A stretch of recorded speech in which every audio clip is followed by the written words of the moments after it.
argument first this morning in Case 23-175, City of Grants Pass versus Johnson. Ms. Evangelos. Mr. Chief Justice, and may it please the Court, like cities nationwide, Grants Pass relies on camping laws to protect its public spaces. These generally applicable laws prohibit specific conduct and are essential to public health and safety. The Ninth Circuit tied cities' hands by constitutionalizing the policy debate over how to address growing encampments. It's holding that the Eighth Amendment bars Grants Pass from enforcing its camping laws is wrong for three reasons. First, the Cruel and Unusual Punishments Clause governs which punishments are permitted, not what conduct can be prohibited. Second, no precedent supports the Ninth Circuit's rule. Respondents in the United States abandon its reliance on Powell. Instead, they misread Robinson to bar any punishment for involuntary conduct that's linked to a status. But Robinson held only that states cannot outlaw the status of drug addiction. It made clear that they can prohibit conduct like drug use. This Court should not rewrite Robinson 6 decades later. Third, the Ninth Circuit's approach has proven unworkable. The Eighth Amendment does not tell courts who is involuntarily homeless, what shelter is adequate, or what time, place, and manner regulations are allowed.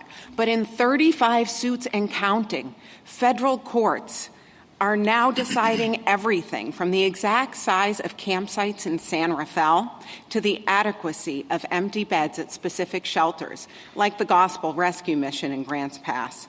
And cities are struggling to apply arbitrary, shifting standards in the field.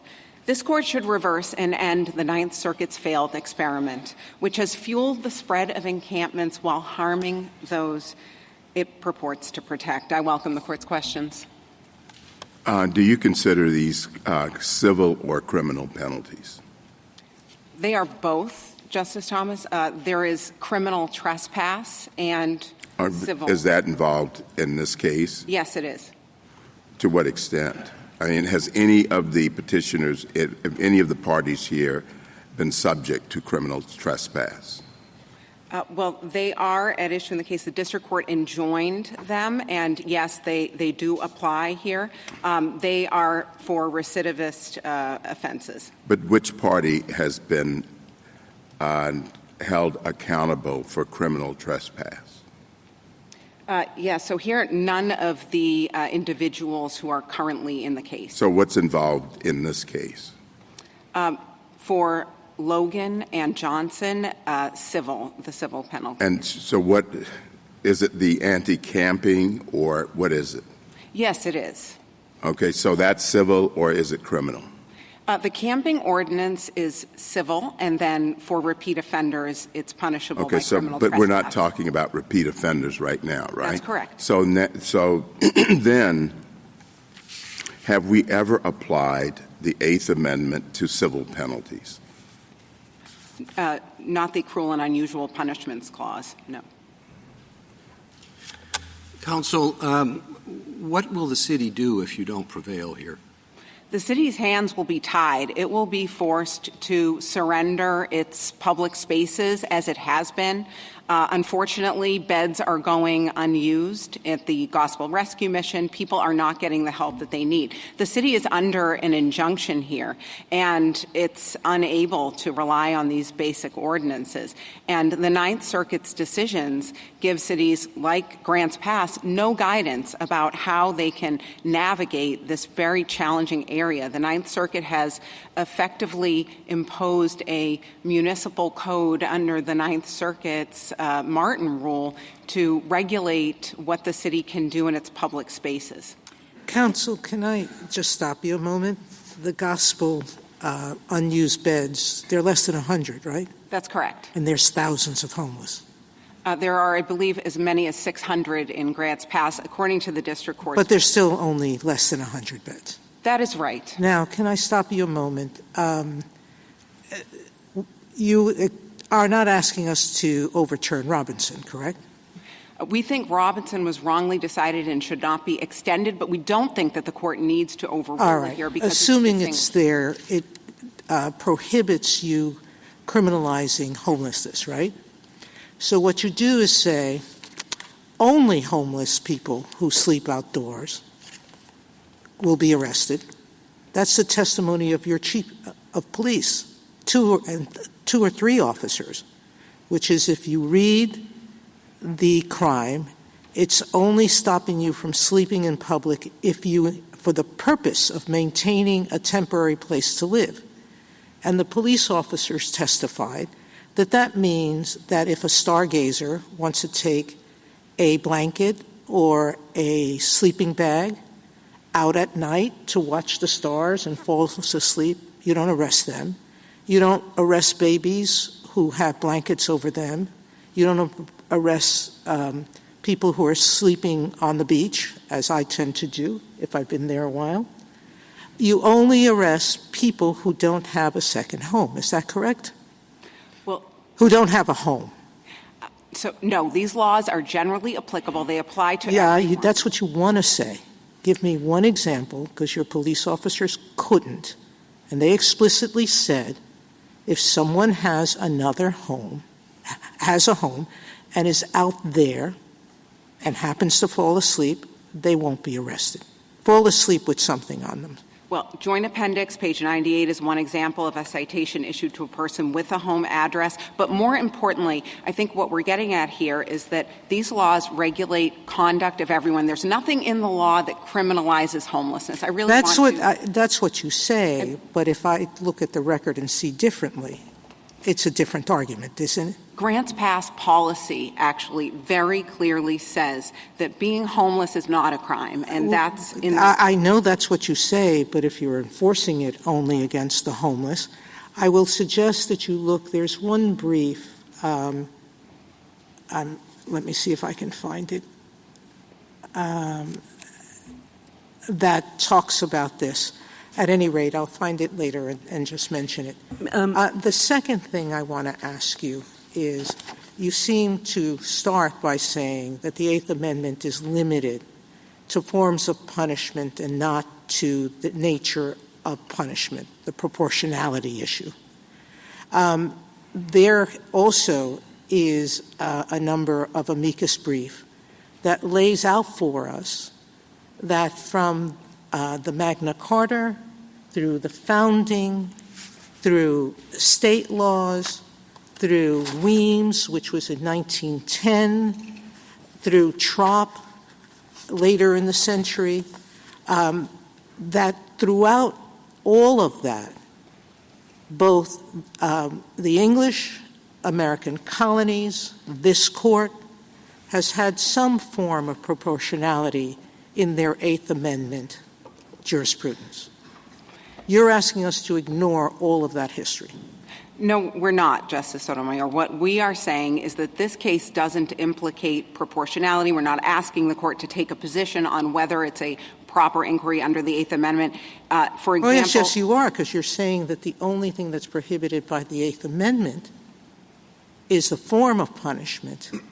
But in those cases, and in our history, we have said that certain punishments, Trop, for example, can't be done. That's right. And the court has always looked at if a particular punishment is considered too extreme or categorically so, as in the death penalty in some cases, the court looks at whether a lesser punishment would be acceptable. Again, it's looking at punishment. And that's where the inquiry focuses. Here, only what the respondents are asking this court to do is to extend Robinson beyond— Do you have hotels that are valued at $200, $250 in your city? Just answer yes or no. I don't know. Well, let's assume, because even in New York City, which may be the most expensive city in the nation or close to it, there are hotels that are less than that or at that price. If a homeless person had that kind of money, don't you think they'd stay in a hotel? So, Justice Sotomayor, the difficulty here is that this rule that the respondents are proposing rests on whether someone's conduct is involuntary. Most importantly here, we're talking about conduct, so I want to talk about how this is completely distinguishable from Robinson. So can I talk about that, Ms. Kapoor? So taking Robinson as a given, Could you criminalize the status of homelessness? Well, I have a couple points to that. It's just a simple question. So Robinson doesn't address that, and I think it's completely distinguishable. So Robinson was Could you criminalize the status of homelessness? Well, I don't think that homelessness is a status like drug addiction, and Robinson only stands homelessness for that. is a status. It's the status of not having a home. I disagree with that, Justice Kagan, because it is so fluid. It's so different. People experiencing homelessness might be one day without shelter, the next day with. The federal definition contemplates various At the forms. period with which, in the period where you don't have a home and you are homeless, is that a status? Could No. you criminalize that? No, it's not. So Robinson talked about addiction like a disease. You could criminalize just homelessness. So I want to say first a couple of things. So I think that for the... that's quite striking. No, I don't. That you think that you can criminalize just homelessness. No, we're not saying that homelessness is a status, but most importantly, I think the Eighth Amendment is the wrong way to focus on this question. It's really a simple question. Can you criminalize homelessness? And you're suggesting, yes, you could.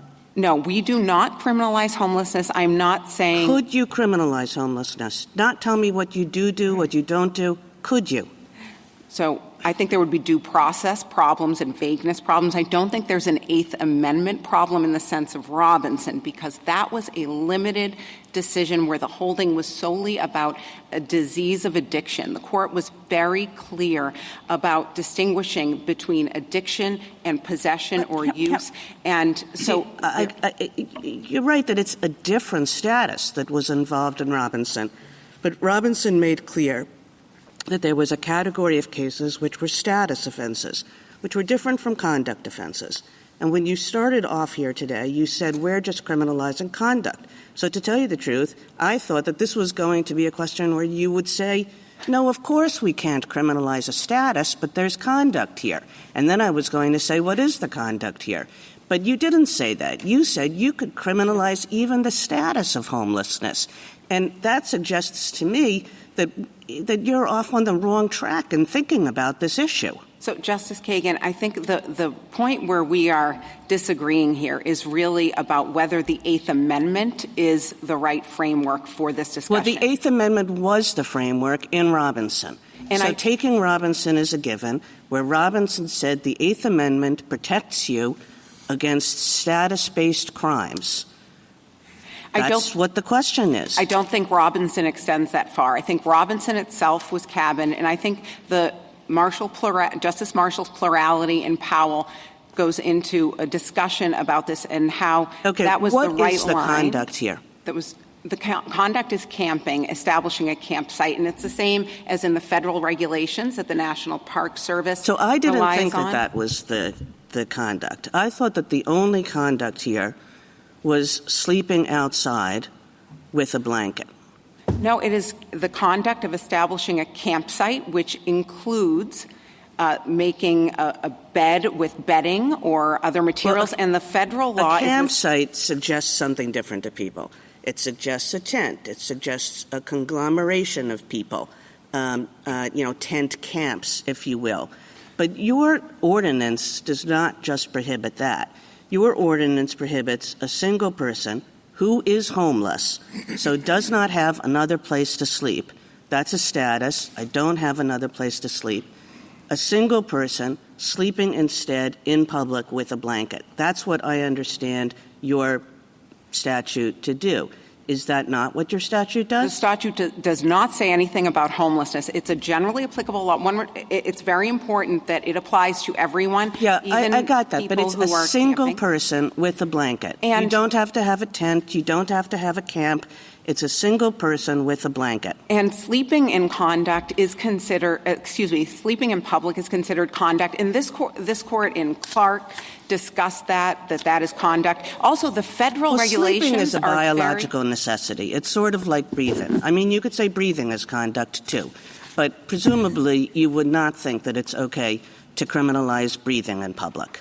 I would like to point to the federal regulations. And for a homeless person who has no place to go, sleeping in public is kind of like breathing in public. Well, 2 points. So first, Even the federal regulations prohibit even sleeping. They don't even require any materials, including but not necessary under the federal regulations. So this is conduct that is understood by jurisdictions nationwide and even the federal government to be conduct that is prohibited. And so I want to make that point. The I'll second tell you point, the truth, Ms. Kapoor. I think that this is a super hard policy problem for all municipalities.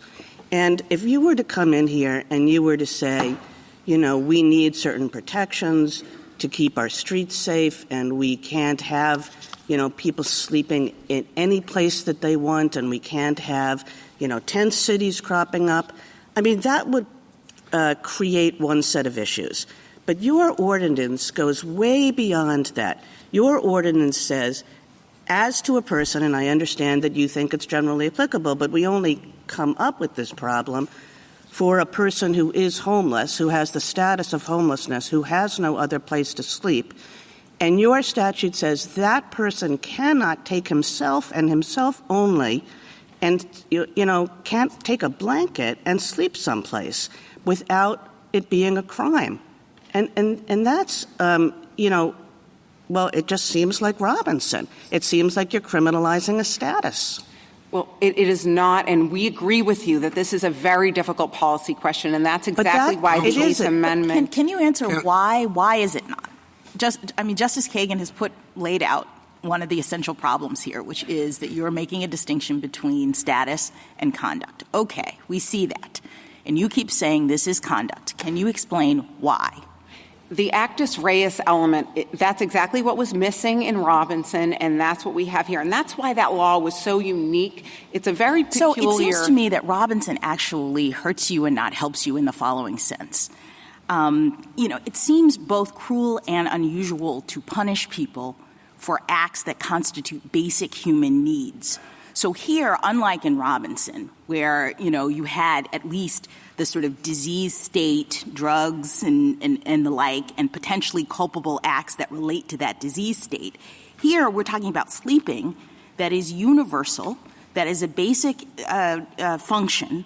And so I guess what I don't understand is, in this circumstance, why that particular state is being considered conduct for the purpose of punishment.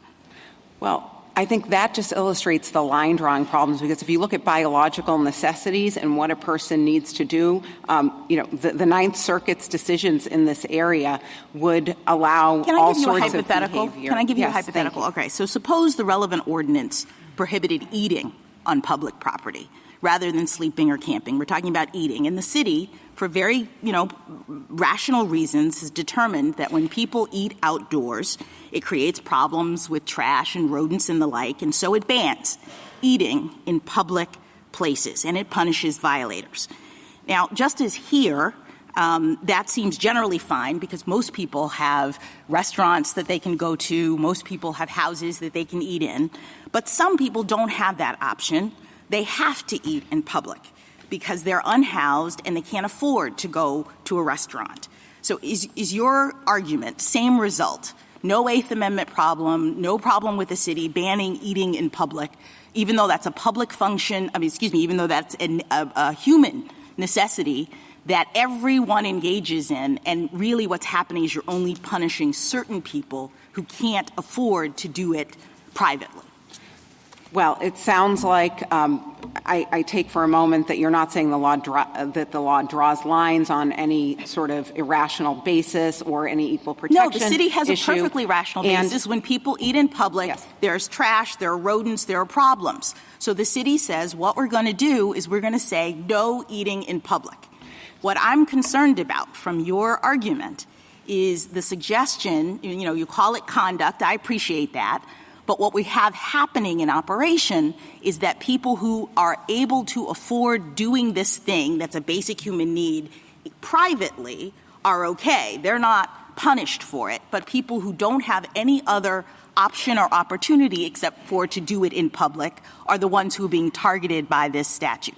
So two responses. First, I think the Eighth Amendment is the wrong way to look at it. Someone might have a due process challenge to a law like that if there is a deeply entrenched liberty But punishment interest. is happening. In my hypothetical, people are going to jail because they're eating in public.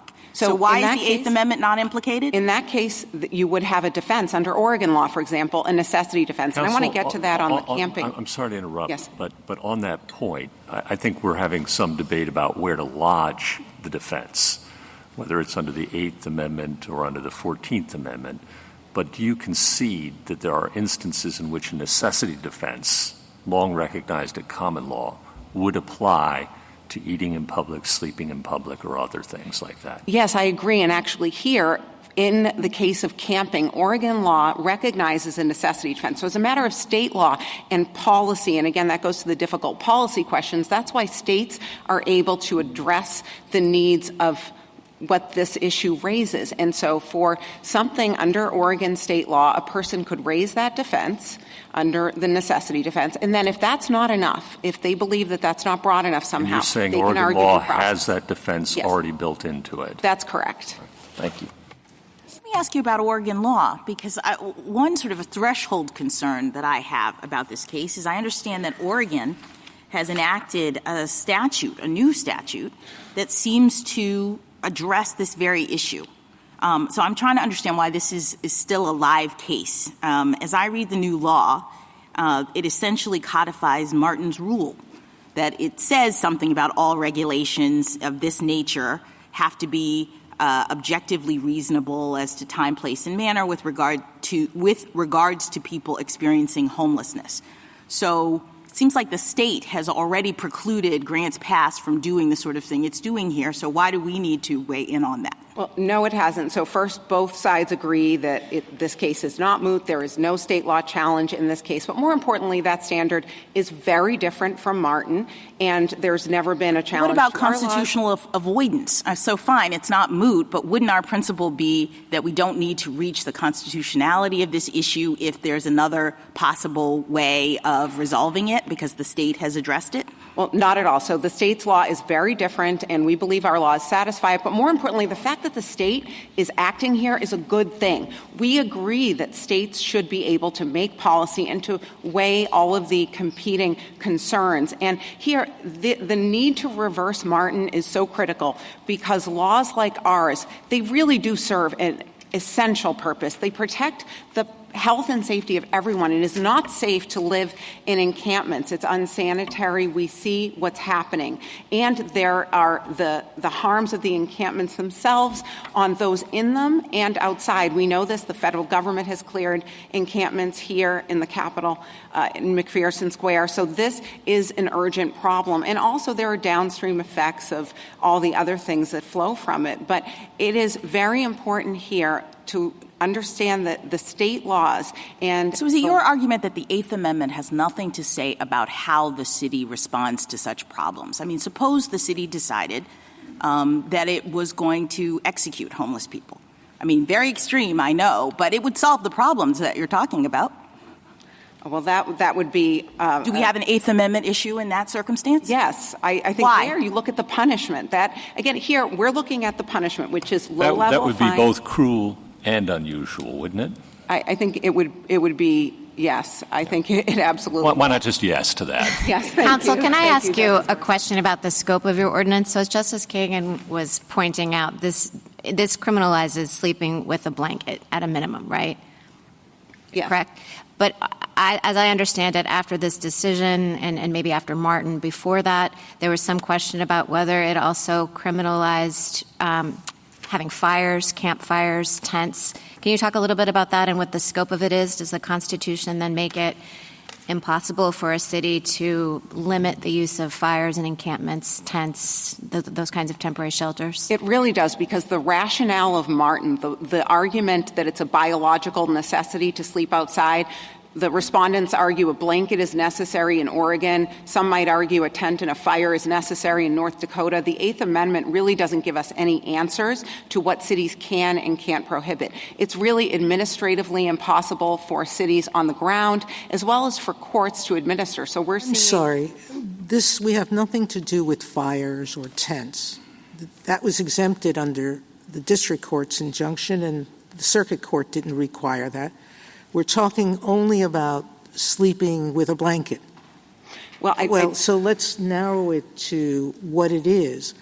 I agree there might be other cases in the Ninth Circuit that are not rational.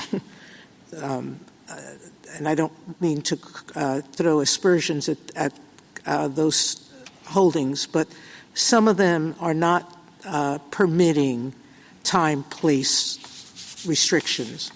Let's go beyond that. Let's go here. Here you're not precluded from prohibiting fires. You're not precluded from prohibiting tents. What's at issue is, are you prohibited from having someone wear a blanket anywhere in the city? Your intent was to remove, stated by your mayor, intent is to remove every homeless person and give them no public space to sit down with a blanket or lay down with a blanket and fall asleep. That's not the intent of the law, and I would like to address that point because the other side. Why don't you answer the basic question? Yes. So it's not about fires. It's not about tents. It's about not being a time and place restriction, about eliminating all choices. So we think that it is harmful for people to be living in public spaces, on streets and in parks, whatever bedding materials, when humans are living in those conditions. We think that that's not compassionate and that there's it's no not, but dignity in neither that. is providing them with nothing Well, to alleviate that situation. This is a difficult policy question, Justice Sotomayor. It is. Where do we put them if every city, every village, every town lacks compassion and passes a law identical to this? Where are they supposed to sleep? Are they supposed to kill themselves not sleeping? So this is a necessity defense, as I mentioned, under Oregon law is available. States are able to address these concerns. This is a complicated policy question. We believe that the Eighth Amendment analysis, to go back to it, focuses on the low-level What's so fines. complicated about letting someone somewhere sleep with a blanket in the outside if they have nowhere to sleep? The laws against defecation, the laws against keeping things unsanitary around yourself, those have all been upheld. The only thing this injunction does is say you can't stop someone from sleeping in a public place without a blanket. Why don't you answer, and then we'll move on to the next round. And you can be thinking about an answer to Justice Sotomayor while we move into a different stage of the argument.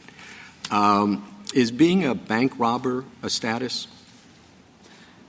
No, I would say that a law, if your question is asking would it be permissible to punish being a bank robber, I think that would have vagueness problems probably. Well, it would be someone who robbed a bank. That doesn't sound vague. Well, I don't think that it is a status in the sense of Robinson, which, again, I want to just focus on what we think Robinson stands for, and it's only its narrow holding about addiction. And there it was the status of being an addict without any mens rea. So a law like that, without any actus reus. A law like that is problematic without an actus reus. I think it would probably have vagueness problems, due process problems. However, the Eighth Amendment, this entire exercise under Robinson, is the only time this court has ever evaluated the substantive criminal law, and it raises all of these line-drawing problems. And the fact that I'm not here to defend Robinson as a matter of first principles, we don't agree with it. We think it was wrongly decided. We're just saying that it is so far removed, that our laws are so far removed from what was at issue in Robinson that it just isn't implicated here. So if someone is homeless for a week and then finds available shelter, is that person homeless when he's in the shelter?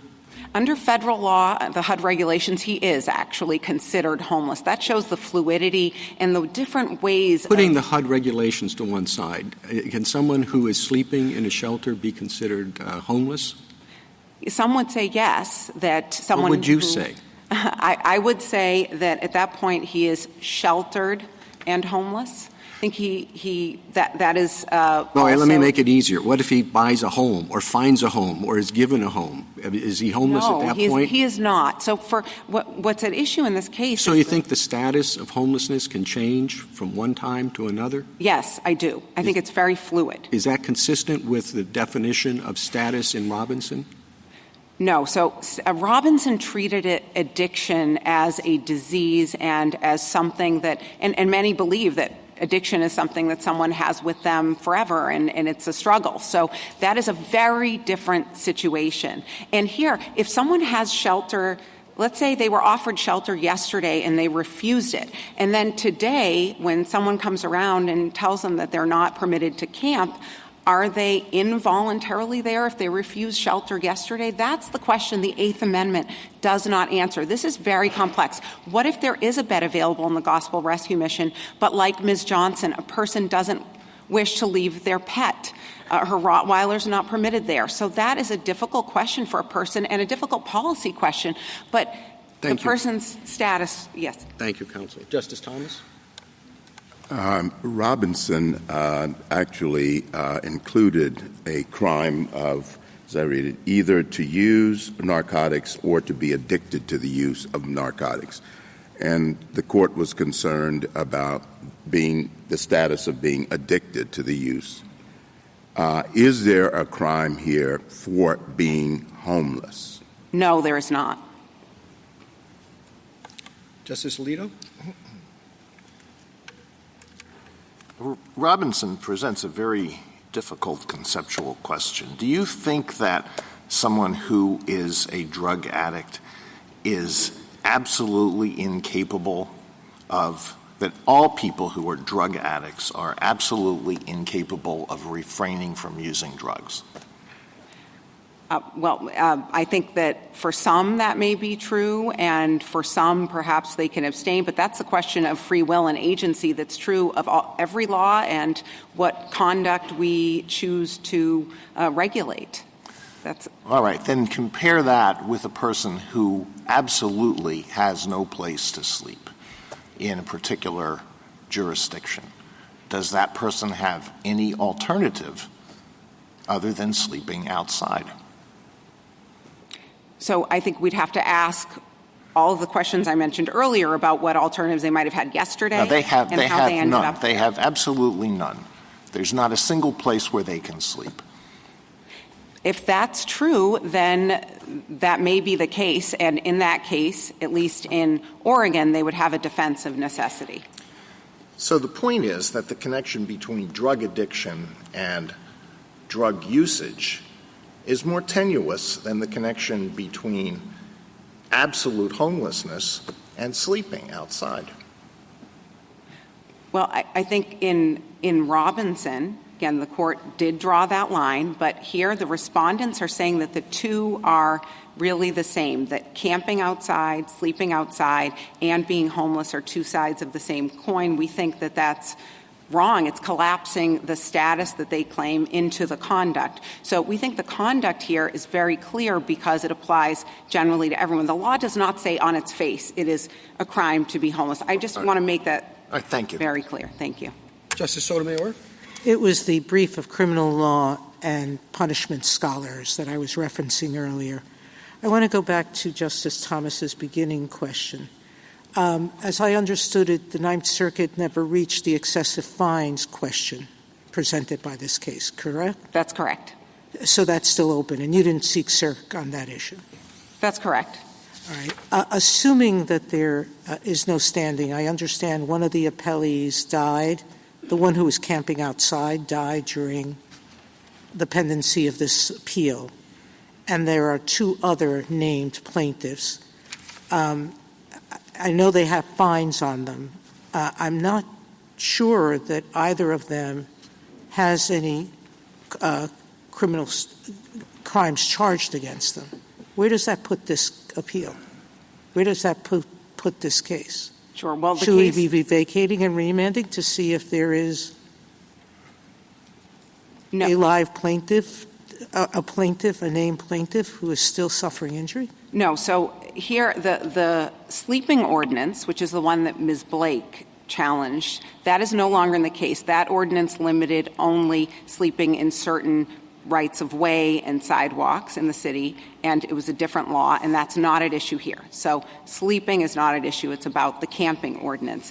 And we very much have a live case because we are under the Ninth Circuit's injunction, and the named plaintiffs have... The question is, could it give an injunction? Are these people... Well, I guess if they're not permitted to park... That's so correct. It's not the camping, it's the parking, isn't it? Well, in the camping, so we intend to rely on these laws. We want to be able to rely on these laws. They are very important. And just focus on my question. Yes. Both these people sleep in cars. Both of them sleep in cars outside of the town. So they're not seeking camping permission. Is your city not provide for overnight parking in any location at night except in private homes? Camping in a vehicle is included in the camping ordinance. Well, that's going into a camp. How do you define camp? Again, it is a place where someone has laid so down if they bedding go or into, has... if there's a line of cars and they want to, and the cars can stay overnight, so they want to park in one of those spaces. If they fall asleep in the car, they're guilty of violating the camping law? No, Justice Sotomayor, Ms. Johnson parks her car oftentimes at a friend's, so she is not violating the law at those times.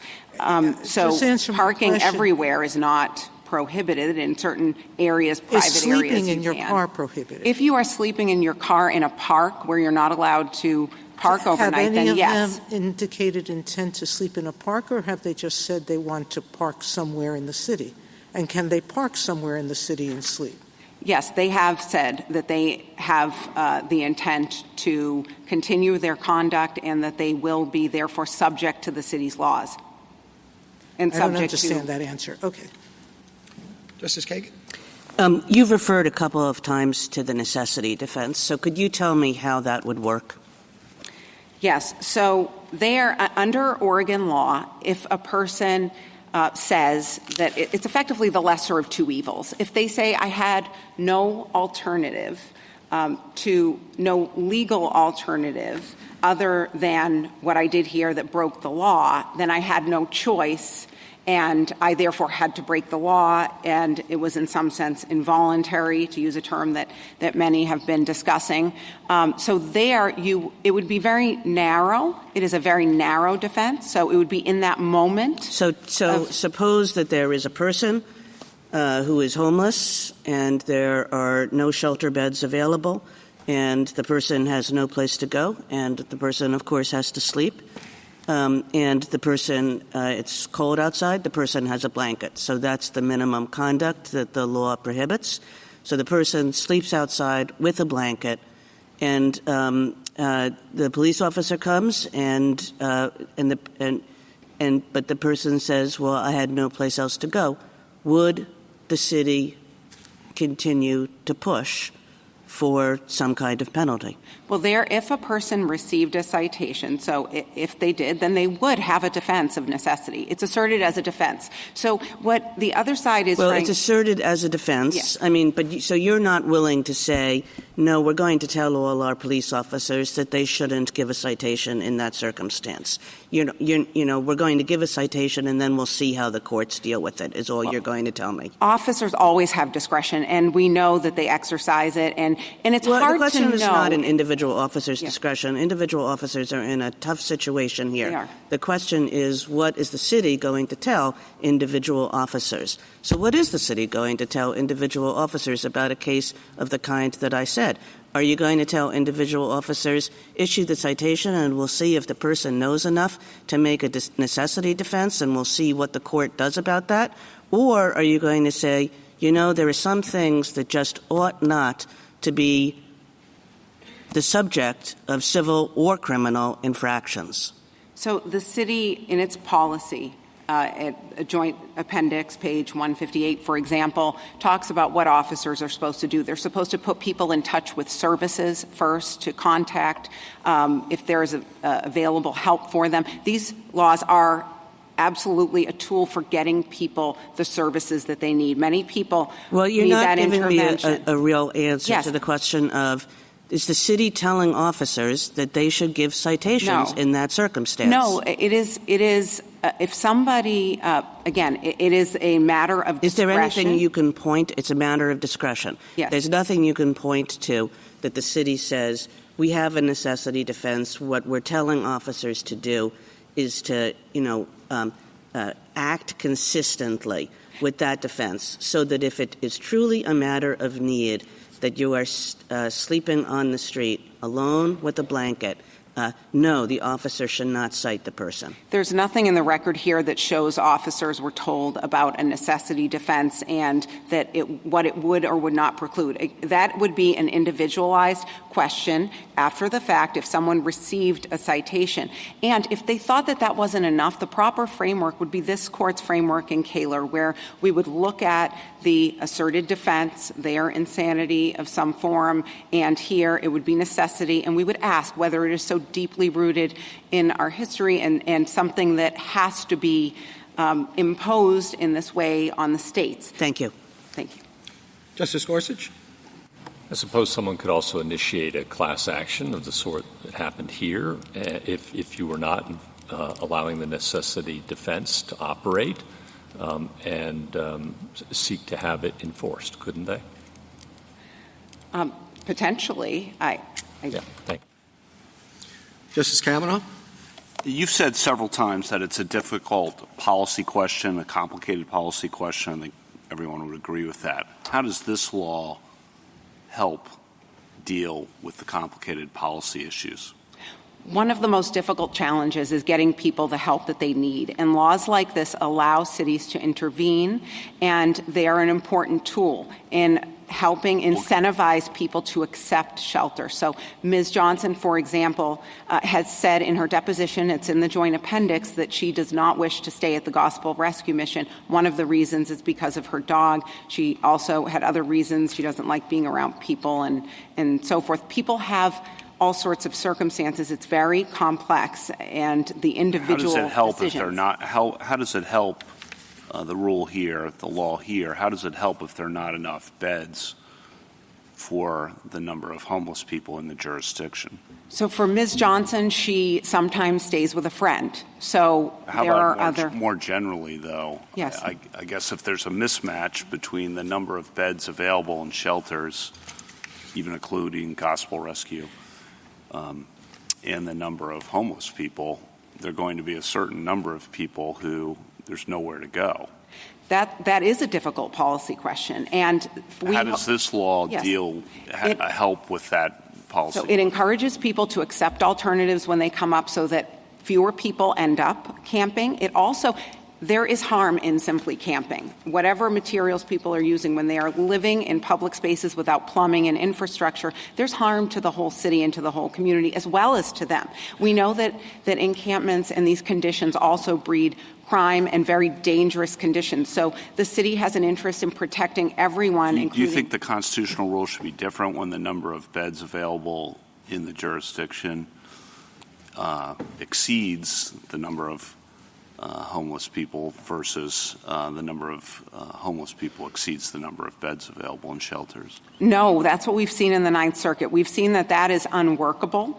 There is no way to count what beds are available and who is perhaps willing to take one and who would consider it adequate. Then the question becomes, are those beds adequate? So here, Gospel Rescue Mission. That's a again, separate issue, I agree. It is. And it can be a challenging issue, I suppose. I know as well.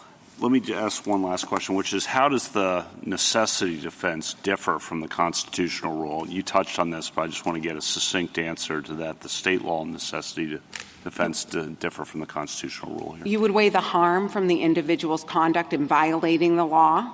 So if someone were camping near a school or near or doing something or engaged in some behavior that was particularly harmful, and they had another place where they could camp, that would be maybe a factor that you would raise in the necessity situation. It's narrower. So in a case of the Oregon cases include people who are growing marijuana for medical reasons but without a license. And so the necessity defense was not accepted in that case because they could have obtained a license. So if a person had a friend to go to, had a bed available at the Gospel Rescue Mission, they would be expected to take it under the necessity defense. I think that's how it would play out. I actually have one last question. When you get out of jail, if you end up, what's going to happen then? You still don't have a bed available. So how's this help? So I do want to make a point about that, about the criminal aspect. The trespass law here is only triggered after several civil citations. Right. No, and at if that you run point, through that cycle and you yes. end up in jail for 30 days, then you get out.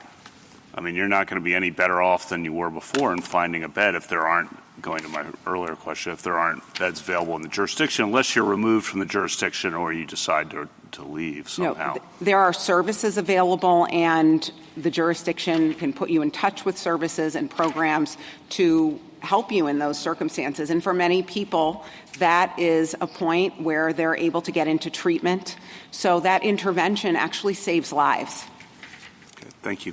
Justice Barrett? So let me follow up on that. So you're saying there are services available, there's treatment available, so people would ultimately move off the street? Is that what you're saying? Because I think part of the premise of all of this, right, is that there are not enough beds for homeless people to occupy. And so there will be a mismatch, and there are going to be some people who can't be cared for.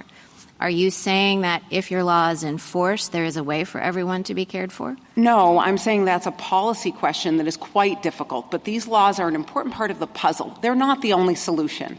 And we don't believe that they are, but we think they're an important tool. And without them, we've seen what's happened on our streets. We've seen that people are dying in encampments. We've seen that cities are being forced to cede all of their public spaces. So that ultimate question is for the legislature and policymakers to figure out what the right solution, what the right mix of policies is. But the wrong answer is to do what the Ninth Circuit did here and to constitutionalize. Let me just interrupt you there. You're right. It's a very, very difficult policy question. And I asked you before about whether this was just about blankets or whether it went into having fires or urinating and defecating outdoors and that sort of thing. And Justice Sotomayor pointed out that this particular injunction did carve out those things and was just talking about sleep.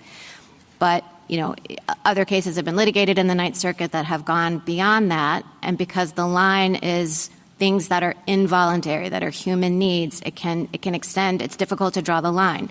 And whatever we decide here about this case is about the line. So can you describe for me some of the things that are difficult to figure out about the line? They're sleeping with blankets. What else?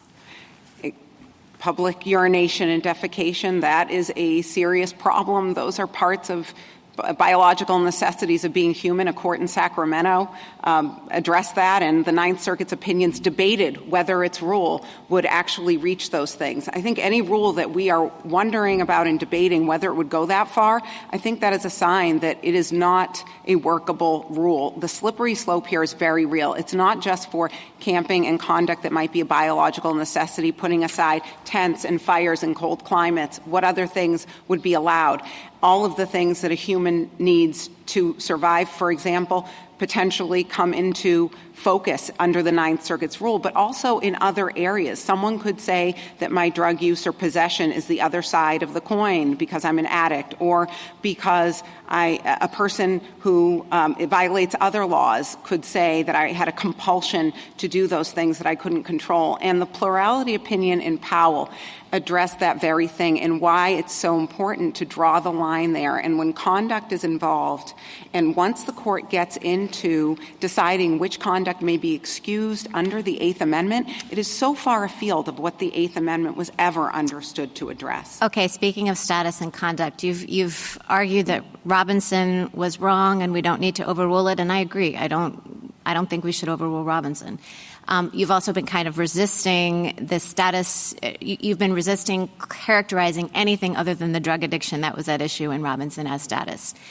So what if the law said it is unlawful and punishable by 30 days in prison to have the status of homelessness? Just go with me. Just assume that the law defines homelessness as a status and it is a status. Would Robinson say that that law is unconstitutional under the Eighth Amendment? Would you concede that? And you're saying that that is a status? Yes, the law defines it as a status, and it's a status. Well, yes, and I think it looks a lot like Robinson under that hypothetical, but of course we disagree that it is. I understand you disagree, but you are accepting way. that Robinson draws a distinction between status and conduct, and you're just fighting about the definition of a status? It draws the line where a law has no actus reus, so I think that's the easiest line. I don't defend the line under the Eighth Amendment because I don't think actually that I know the court didn't rely on any Eighth Amendment principles or But the hypothetical I just gave you had no actus reus either. The status of homelessness. I mean, it could be, 4 o'clock in the afternoon and the person is just standing outside the bus stop. Do you agree that if the law prohibited that, made that a crime, that under Robinson, whether Robinson was right or wrong, that under Robinson that would be a violation of the Eighth Amendment? Well, I think the better framework is due process. I understand that. Under Robinson, do you agree that that would be wrong? Yes. Okay. Thank you. Justice Jackson? So picking up where Justice Barrett left off, you say that the ordinance here pertains to conduct and not to status, and I'm just trying to figure that out. I'm not so sure for this reason. It's because all humans engage in the act in question, sleeping. And yet the statute operates, or the ordinance operates, to penalize only certain individuals, those who have no choice but to do that act in public. So it appears, I think, not to be the act that the state or the city in this case finds criminally culpable. It's instead the act as engaged in by certain people, by people who cannot afford housing and have nowhere else to go. So why is that the wrong way to think about it? And if that is the right way to think about it, why isn't that a status crime in the way that Robinson contemplates? It's not, because we can look at the law and it has a conduct element. The conduct is establishing a campsite. And that is something that a person who has a home or a shelter But you've just could defined do as well. away the basic actus reus, right? The actus reus is sleeping outside, I guess outside to the extent you put outside in it, but that's the problem I'm talking about. The actus reus is the sleeping, right? That's not a criminally culpable kind of activity. That's what I think might distinguish it from Robinson and make it worse for you in a way. Because in Robinson, at least, to the extent someone had a disease, and the question was, well, are they engaging in otherwise criminally culpable conduct, buying and selling drugs, taking drugs? We look at that kind of category of things. Here, the actus reus is sleeping. Human, universal. The city adds, okay, but you can't sleep outside. And I guess what I'm trying to understand is, to the extent that that only happens with respect to a certain category of people who have no other place to go, why isn't that really just punishing the status of being someone who doesn't have any place to go? It doesn't apply only to those people. The respondents here are trying to exempt a whole category of people.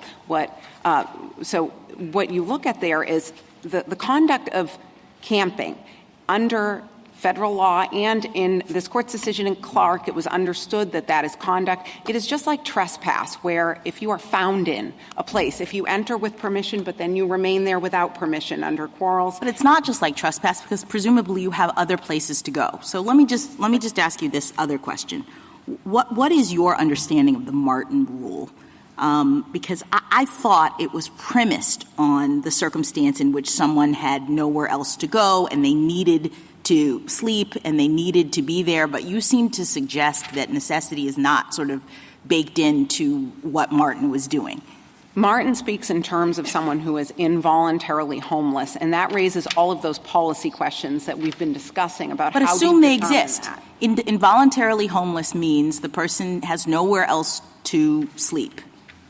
Yes, that is the necessity defense is available, and what respondents are asking to do is to constitutionalize that very defense under the Eighth Amendment. So as I said earlier, it could be the argument could be made. It would be a very high bar under due process, but that is the sort of argument that we would expect one to make under a due process framework under this court's Kaler decision. Thank you, counsel. Mr. Kneedler? Mr. Chief Justice, and may it please the Court. In Robinson, this court held that the government cannot criminalize status, and respondent has conceded here today that the city cannot criminalize the status of being homeless. Our narrow submission in this case is that government cannot circumvent the principle of Robinson by making it unlawful for a person to reside in the jurisdiction if he has that status. That is what the ordinances here do. As applied to someone who has nowhere else to sleep, which is an essential human function, the ordinances are the equivalent of making it a crime to be homeless while living in Grants Pass. Although we think the Ninth Circuit was right to recognize that the core principle of Robinson is implicated in this case, the court was wrong to award broad injunctive relief in the circumstances and manner in which it did.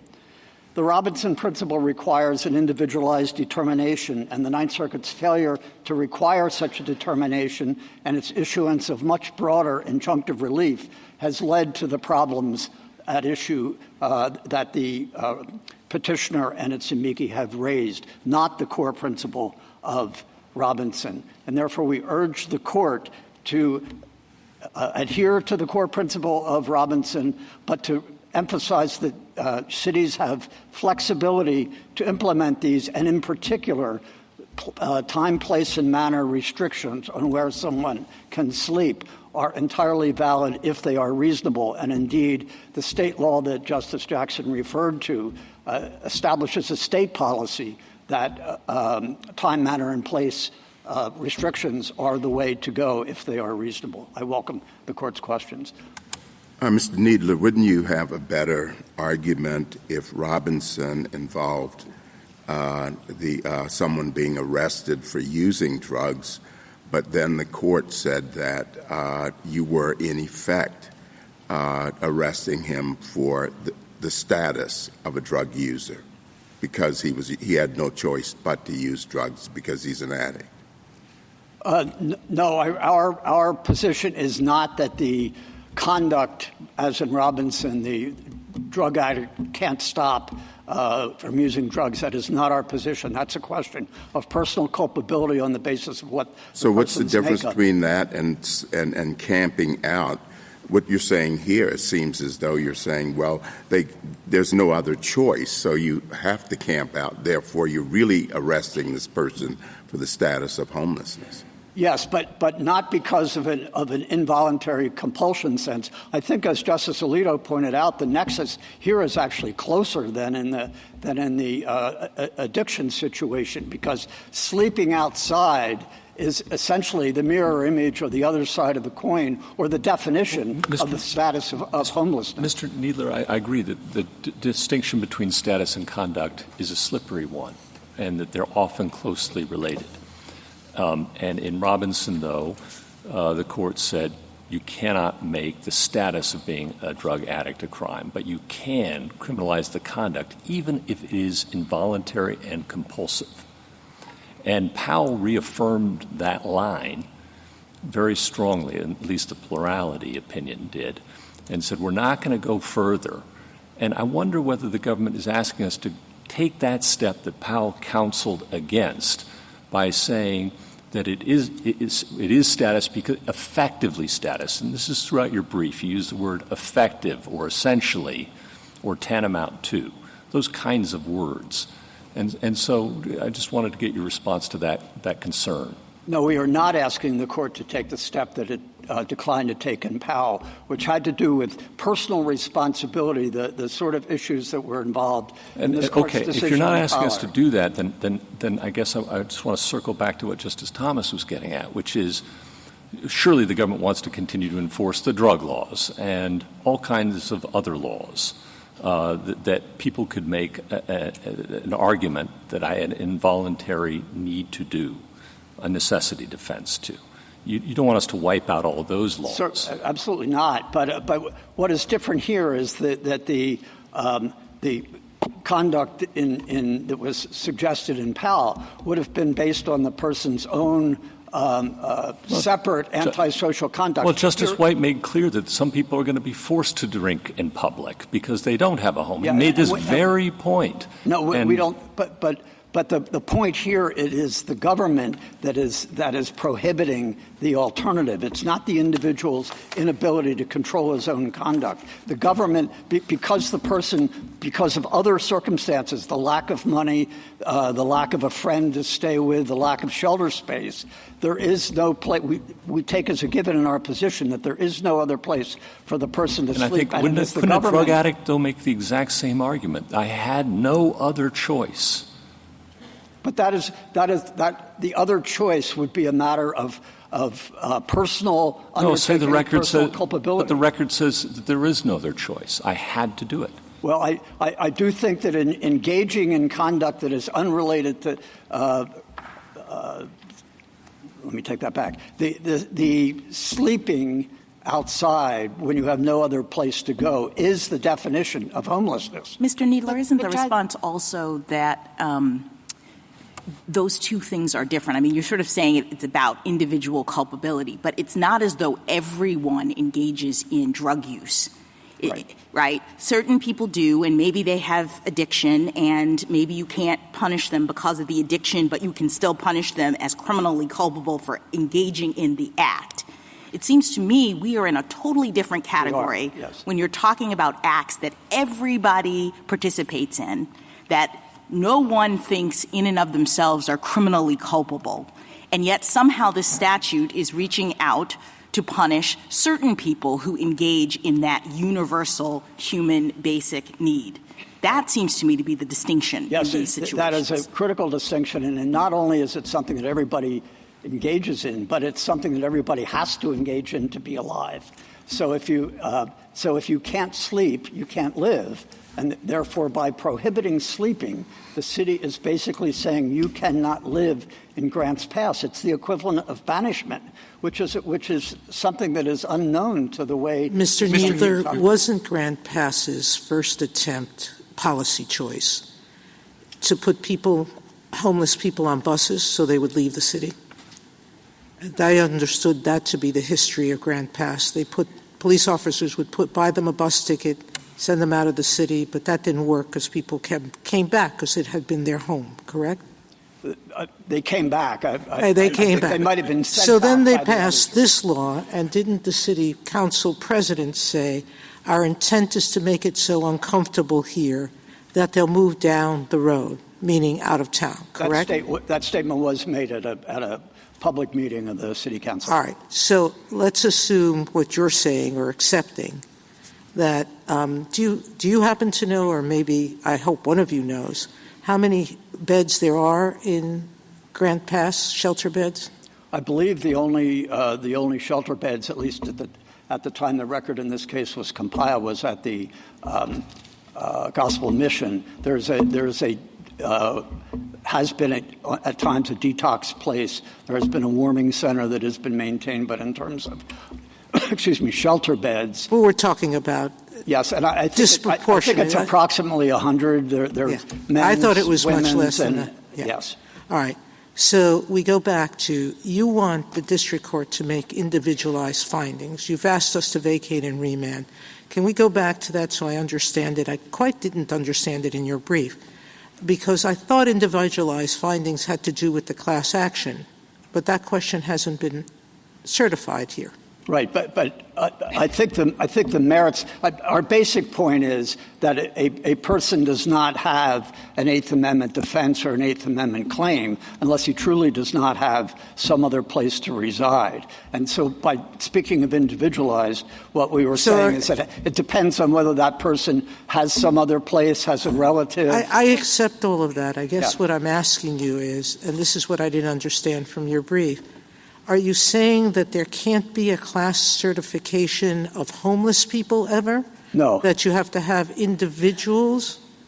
Or are you saying that the injunction is too broad if it doesn't provide for remedies that are somehow that the person has to prove a certain number of things before they're entitled to the injunction. I wasn't sure. No, but the Eighth Amendment claim is a personal one, and this context depends on whether the person does have another place to sleep. So the person cannot benefit from the Eighth Amendment claim without an individualized, without that person showing, if it comes up in a affirmative injunctive action, without that person showing that he or she has no other place to stay. Thank you, counsel. If there is the town next to Grants Pass, 10 minutes away, has just completed building a homeless shelter that has many vacant beds. Does that change the analysis here? We've talked about the town wanting to ship people out of the town.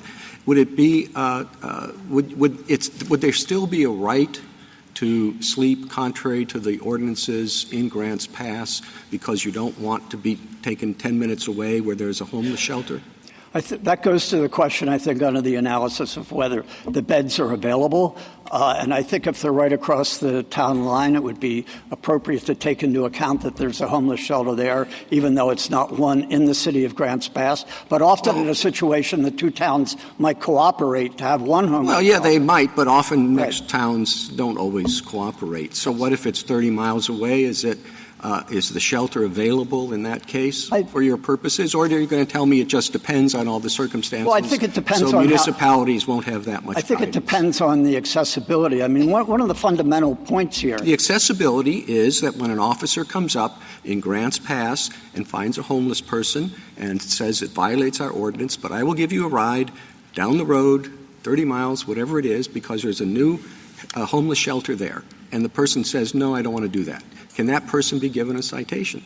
I think probably not, but let me, if I could explain why. Obviously there are questions at the margin here, but I think one of the principal features here that shouldn't be overlooked is the city is seeking to banish or expel its own residents, its own citizens, people whose children can go to school in that location, who may pay taxes in that location. So if the 30-mile away shelter requires the person to leave his community and to live in another place, that implicates that aspect of the problem. How far does that here. go? Let's say there are 5 cities all around Grants Pass, and they all have homeless shelters, and yet the person wants to stay. I've been a Grants Pass resident for a long time. I don't want to go to one of those shelters. Can that person be given a citation? I think because of the concern I've mentioned, I think that would be a serious problem because you would say it would be a problem to give them a citation. Yes, I think so, because you would be requiring, or the city's ordinance requires them to leave the city of Grants Pass. If the homeless shelter is right over the line, they can still be part of the community of Grants Pass. No, but it's in another city. You keep fighting the hypothetical. And that's why I think it's different. I'm not prepared to say it, that absolutely not, but I do think it's different because the city is implementing its policy of banishing people, its own residents. Banishment is a strange word when you're talking about something 10 minutes away. But again, the question is whether you could still realistically be part of the community where you grew up. The figures show it. In fact, JA 114, 115 here shows that most of the homeless people in Grants Pass are from Grants Pass. Counsel, everyone's mentioned, not everybody, many people have mentioned this is a serious policy problem. And it's a policy problem because the solution, of course, is to build shelter, to provide shelter for those who are otherwise harmless. But municipalities have competing priorities. What if there are lead pipes in the water? Do you build the homeless shelter or do you take care of the lead pipes? What is there isn't enough fire protection? Which one do you prioritize? Why would you think that these 9 people are the best people to judge and weigh those policy judgments? We're not suggesting that, and we're not suggesting that the only solution is especially in the current circumstances, the only solution would be to build homeless shelters. As I mentioned, time, place, and manner restrictions, I think, are a very sensible way to go. And in fact, as I mentioned, Oregon state law requires that. In other words, a city adopts a provision that you can't You can't sleep on the sidewalks anywhere because that obstructs people seeking to move. You can't camp near a school. You can't camp downtown. You can't sleep downtown. You might be able to sleep in a park. And so a park, and that could be patrolled for drug use and whatnot. None of these other laws are inapplicable if there's a time, place, and manner restriction. This is an old question, but, eating is a basic human function as well that people have to do, just like sleeping.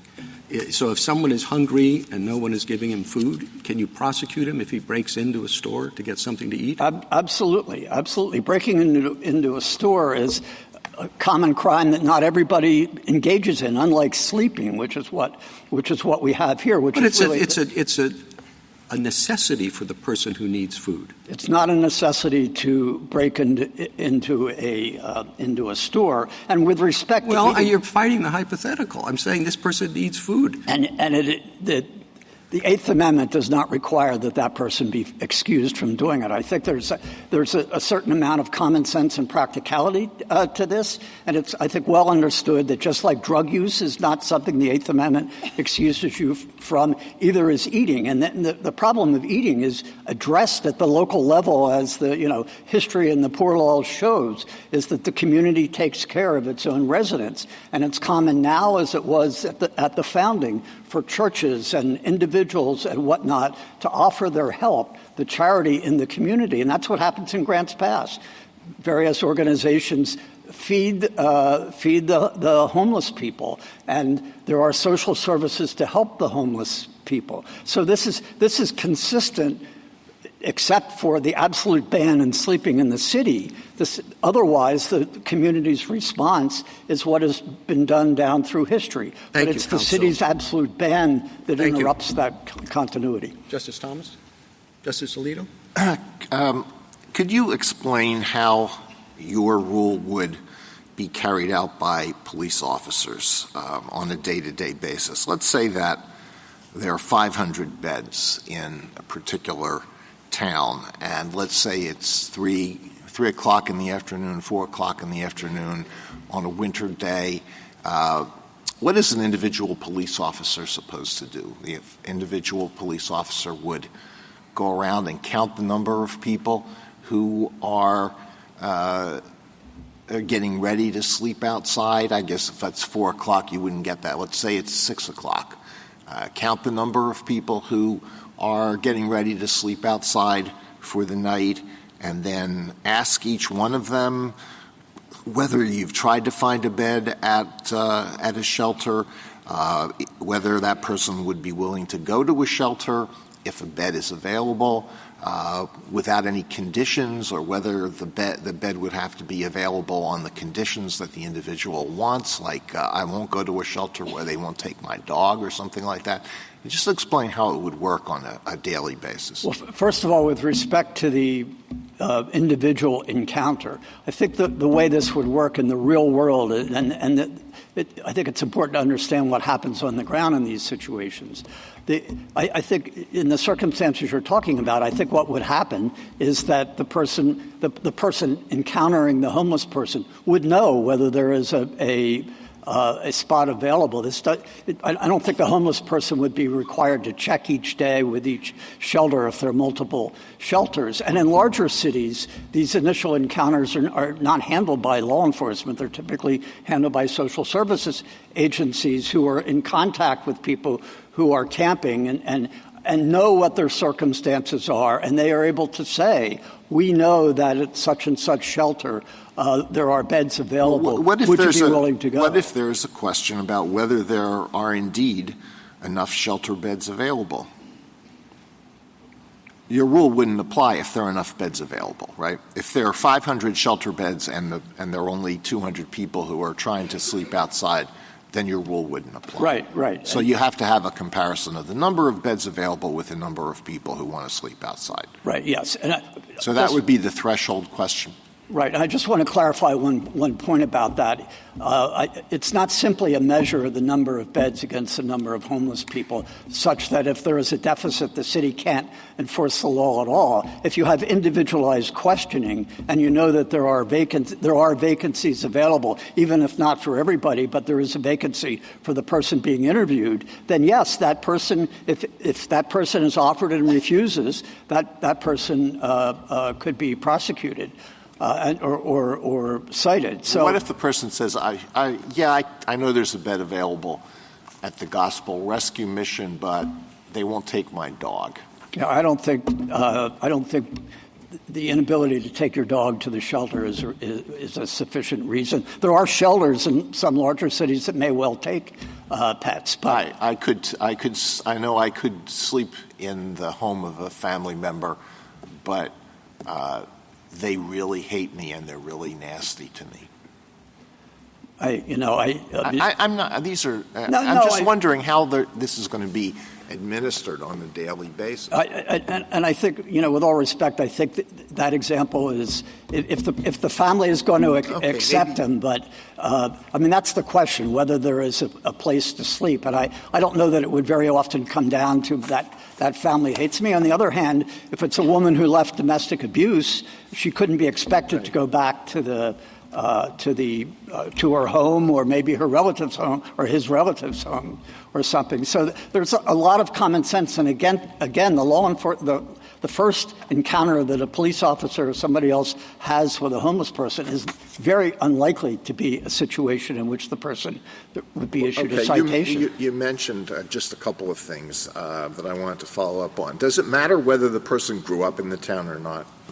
Suppose that they go to okay, that's irrelevant. So if they go up to some police officer or social services in San Diego, goes up to somebody and says, where are you from? Oh, I'm from Fargo, but if I have to sleep outside, I sure would rather do it here than in Fargo. That doesn't matter. No, and I think not because of any Eighth Amendment rule we're talking about, but under this Court's decisions in Edwards and Signs, the Privileges and Immunities Clause or the Commerce Clause or the various right to travel provisions would prohibit attaching that sort of limitation to a newcomer. But I would, as I mentioned, the majority of people are from where I used to live in New Jersey, there are a lot of really small municipalities, I think over 500 municipalities in the state. I could go for a 20-minute walk in the evening and be in 3 or 4 different municipalities. So to get back to the Chief Justice's question, if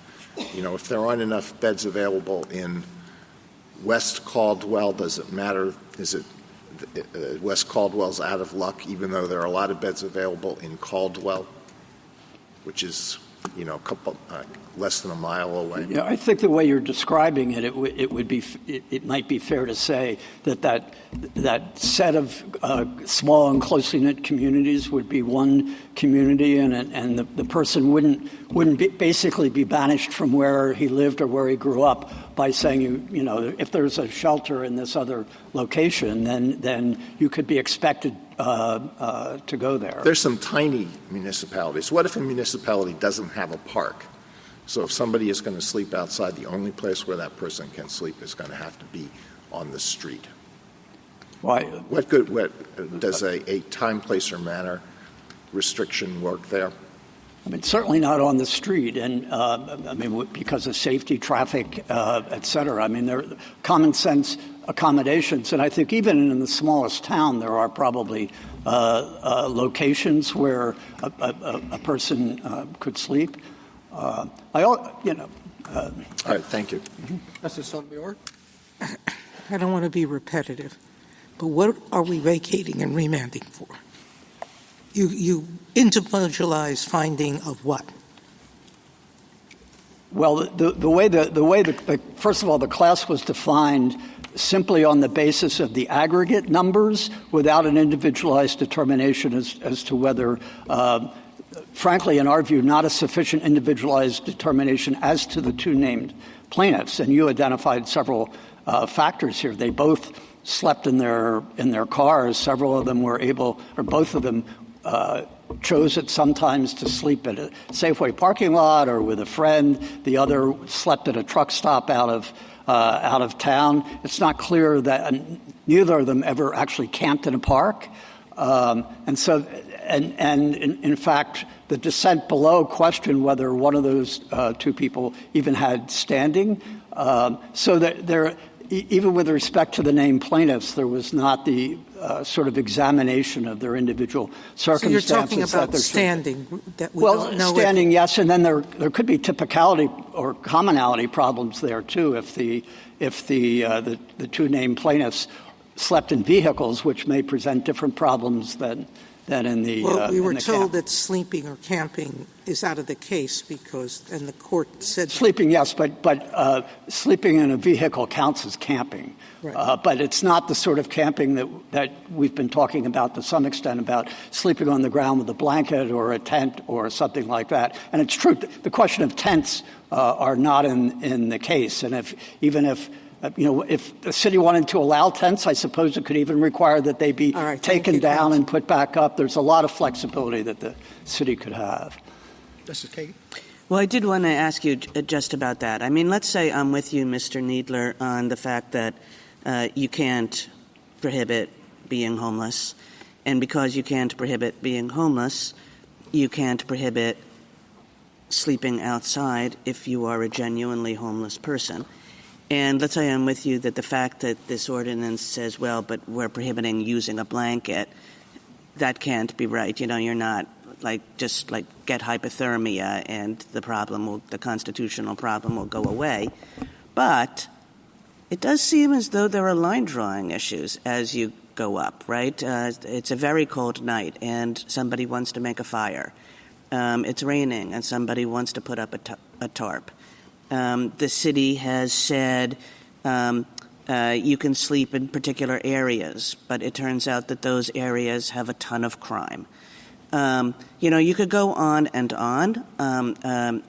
I'm not how do you deal with questions like that? These are not like gotcha questions. This is like how do you deal with questions like that? Where is the line where the city can say our legitimate municipal interests can come in and say, as to that, you can't do that? Yes, well, and there's several examples that you have there with respect to tents and tarps, I guess you were saying.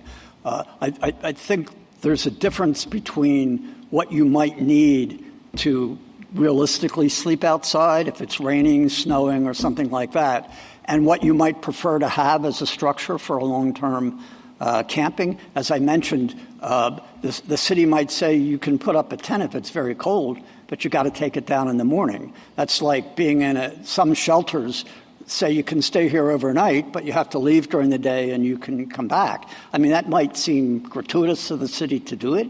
It might not want to do it, but we're not saying that the Eighth Amendment would prevent it from doing it, and especially, as you say, if there's no alternative and it's 20 degrees. And with respect to fires, there are really important issues on the other side of that question. And in an urban area, if you're creating fires, there may be hazards. In a park, there might be so how does the court in make these judgments? Because these are tough judgments. And usually they're the kind of judgments that we think of as municipal officials make them. But you're saying, no, there's a certain level where it's out of their hands and it's in the court hands. And I guess I want to know what the principle is, where those questions go to the courts, and why that principle is the right principle. I think there are two principles. One is that it's the municipality's determination, certainly in the first instance with a great deal of flexibility, how to address the question of homelessness. And a time, place, and manner, and the municipality should be able to choose the place, should be able to choose the attributes of that place, should be able to say we're not going to allow more than 20 people or something, to regulate it in that manner. And I think the principle, the Eighth Amendment principle, would be whether the city has effectively prevented sleeping outside because the protections needed from the elements are not available. And certainly in Grants Pass, I would think even a blanket would not be enough. But I think that's the touchstone. Are you basically, does it boil down to, or is the core principle of Robinson that you can't criminalize homelessness, which includes not being able to criminalize sleeping outside? If you can't sleep outside because of lack of protection from the elements, I think that's the principle a court would apply. But the Ninth Circuit in a number of cases has gone way beyond that, and we think that's really the source of the problems that have been identified in the briefs and not the core principle of Robinson. Thank you. Justice Gorsuch? Mr. Kneedler, I want to probe this a little bit further because it does seem to me the status conduct distinction is very tricky. And I had thought that Robinson after Powell really was just limited to status. And now you're saying, well, there's some conduct that's effectively equated to status. But you're saying involuntary drug use, you can regulate that conduct. That doesn't qualify as status. You're saying compulsive alcohol use, you can regulate that conduct in public drunkenness, even if it's involuntary. That doesn't qualify as status, right? Right. You're saying you can regulate somebody who is hungry and has no other choice but to steal. You can regulate that conduct, even though it's a basic human necessity, and that doesn't come on under the status side of the line, right? Yes. Okay. But when it comes to homelessness, which is a terribly difficult problem, you're saying that's different, and because there are no beds available for them to go to in Grants Pass. What about someone who has a mental health problem that prohibits them? They cannot sleep in a shelter. Are they allowed to sleep outside or not? Is that status or conduct that's regulable? I think the question would be whether that shelter is available. It's available. Well, no, available to the individual. It's available to the individual. But it's just because of their mental health problem, they cannot do it. I think there might be, that's the mental health status problem. Or conduct? Well, the mental health situation is itself a status. Right, I know that. Yes. But it has this further knock-on effect on conduct. Is that regulable by the state or not? I think that if the all the alcohol, drug use, they have problems too. But you're saying that conduct is regulable. How about with respect to this pervasive problem of persons with mental health problems? I think in a particular situation, if the person would engage in violent conduct as a No, don't mess with my hypothetical, counsel. I like my hypothetical. I know you don't. It's a hard one, and that's why I'm asking it. I'm just trying to understand the limits of your line. I think it would depend on how serious the effect was on the It's a very serious effect. The mental health problem is serious, but there are beds available. Well, what I was trying to say, it would depend on how serious being required to go into that facility was on the person's if it would make his mental health situation a lot worse, then that may not be something that... So that falls on the status well, side.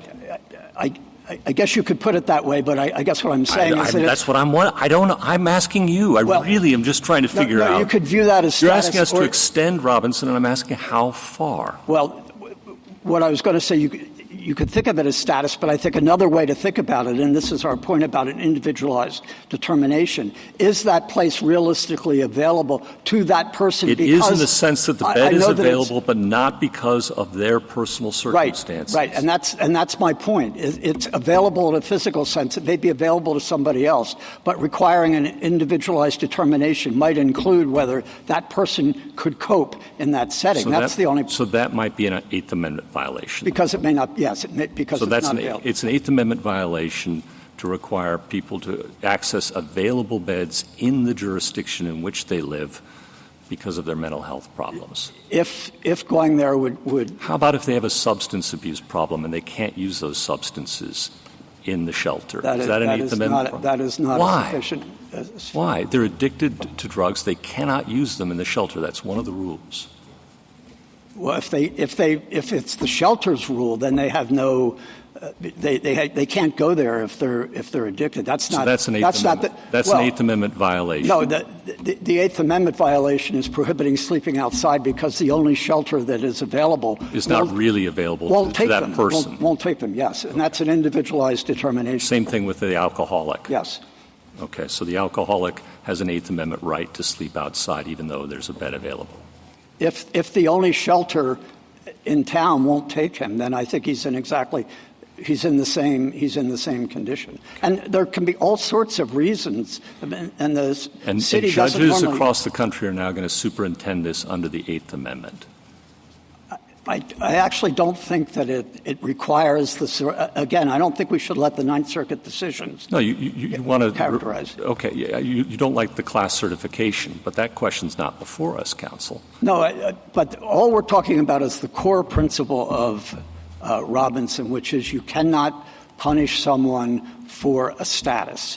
And if I think communities guided by that principle, and it's the only principle a court should be enforcing, would retain a lot of flexibility. How about if there are no public bathroom facilities? Do people have an Eighth Amendment right to defecate and urinate outdoors? No, we is that conduct or is that status? It's obviously there's conduct there, and we are not suggesting that cities can't enforce their. Why not? If there are no public facilities available to homeless persons, that situation, candidly, has never arisen, and whether or not they're, in the litigation, as I've seen, but no one has suggested, and we're not suggesting that public urination and defecation laws cannot be enforced because there are very substantial public health reasons for that. There are substantial public health reasons with drug use, with alcohol, and with all these other things, too. And they can You're saying the Eighth Amendment overrides those. Why not in this circumstance? Or how about I'm not saying the Eighth Amendment overrides the laws against drug use. I know that. I'm sorry. I know that. No, I misunderstood. That one the government wants to keep. I got that. No, I misunderstood your question. Yeah. Sorry. Last one. How about fires outdoors? I know you say time, place, and manner, but is there an Eighth Amendment right to cook outdoors? No. I think that's an incident, a human necessity. Every person has to do. But this is one of those things that is taken care of on the ground as a practical matter. There are restaurants where someone can go. Well, no. We're talking about homeless people. No, they're not going to go spend money at a restaurant necessarily. There may be inexpensive places. Some people get. Let's say there isn't. Okay. Let's say that there is no reasonable. And the local community. Do they have a right to cook? They have a right to eat, don't they? They have a right to eat, a right to cook. If it entails having a fire, which I think it probably would. But as I said, the eating, the feeding is taken care of in most communities by nonprofits and churches stepping forward, as they have for 200 years. But if there isn't, there's an Eighth Amendment right to have a fire. No, we are not saying there's. Well, I thought you just said there was. Well, there's food that you can eat without cooking it. They could get a handout from an individual. People can beg for money.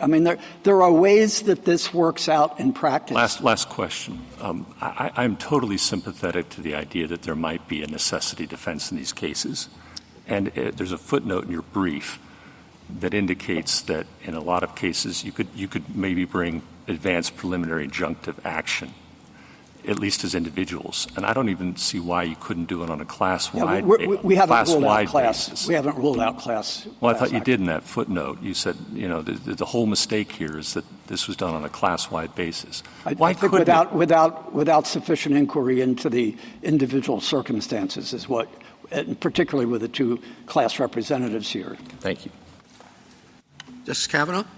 You just said a minute ago that a lot of this is taken care of on the ground as a practical matter, and I think one of the questions is who takes care of it on the ground? Is it going to be federal judges, or is it the local jurisdictions working with the nonprofits and religious organizations? So I guess following up on the necessity question, given the line drawing problems that we've been going through, if a state has a traditional necessity defense, won't that take care of most of the concerns, if not all, and therefore avoid the need for having to constitutionalize an area and have a federal judge superintend this rather than the local community, which you've emphasized many times, working with the nonprofits and charitable and religious organizations, which is how it works in most places. Well, I think that the necessity defense, at least traditionally, has required a much stronger sense of urgency and imminence than this. If states had a necessity defense and we knew that it was available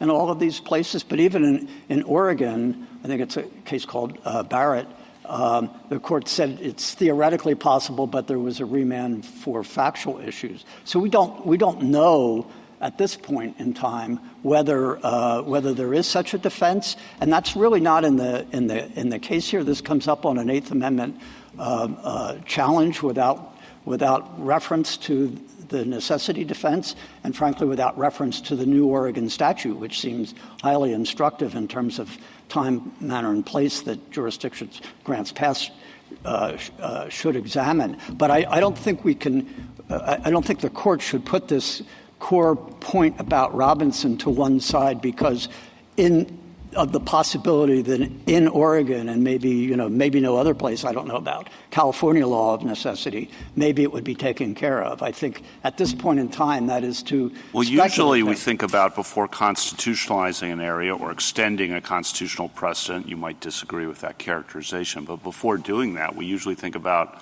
whether state law, local law already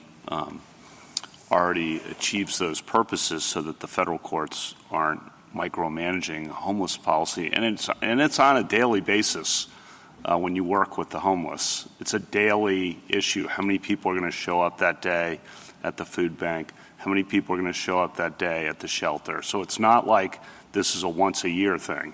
Yeah, no, for the people actually dealing with it day to day, that is certainly true. The city, the law enforcement, the city liaisons, the nonprofits, but it's not true for the federal court. The federal court doesn't have to get into any of that.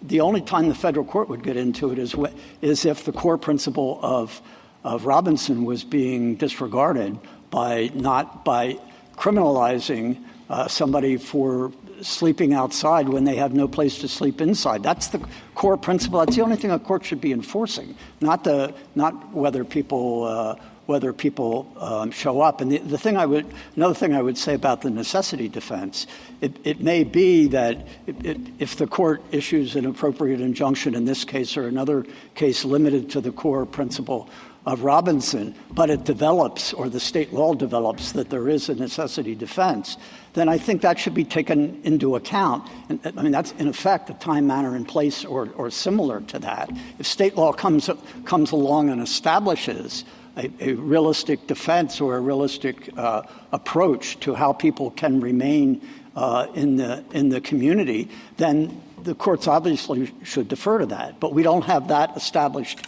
state law at this time. And I don't think the court should decline to address this question, which is important in the Ninth Circuit, both because the principle that those courts recognize should be sustained, but the approach they've taken should not. Last question I have on the food hypotheticals about stealing to feed yourself or cooking to feed yourself. You've kind of waved all those away by, that's all taken care of by local communities, nonprofits, and religious organizations. And by and large, heroic efforts each day to make sure that happens, but it doesn't always happen by any stretch. No, it doesn't always happen, but homeless people are resourceful. They have friends who are also homeless. They may know people in town. They may beg for money. And the towns are coping in the same way, frankly, that individual homeless people do. They do the best they can under the circumstances.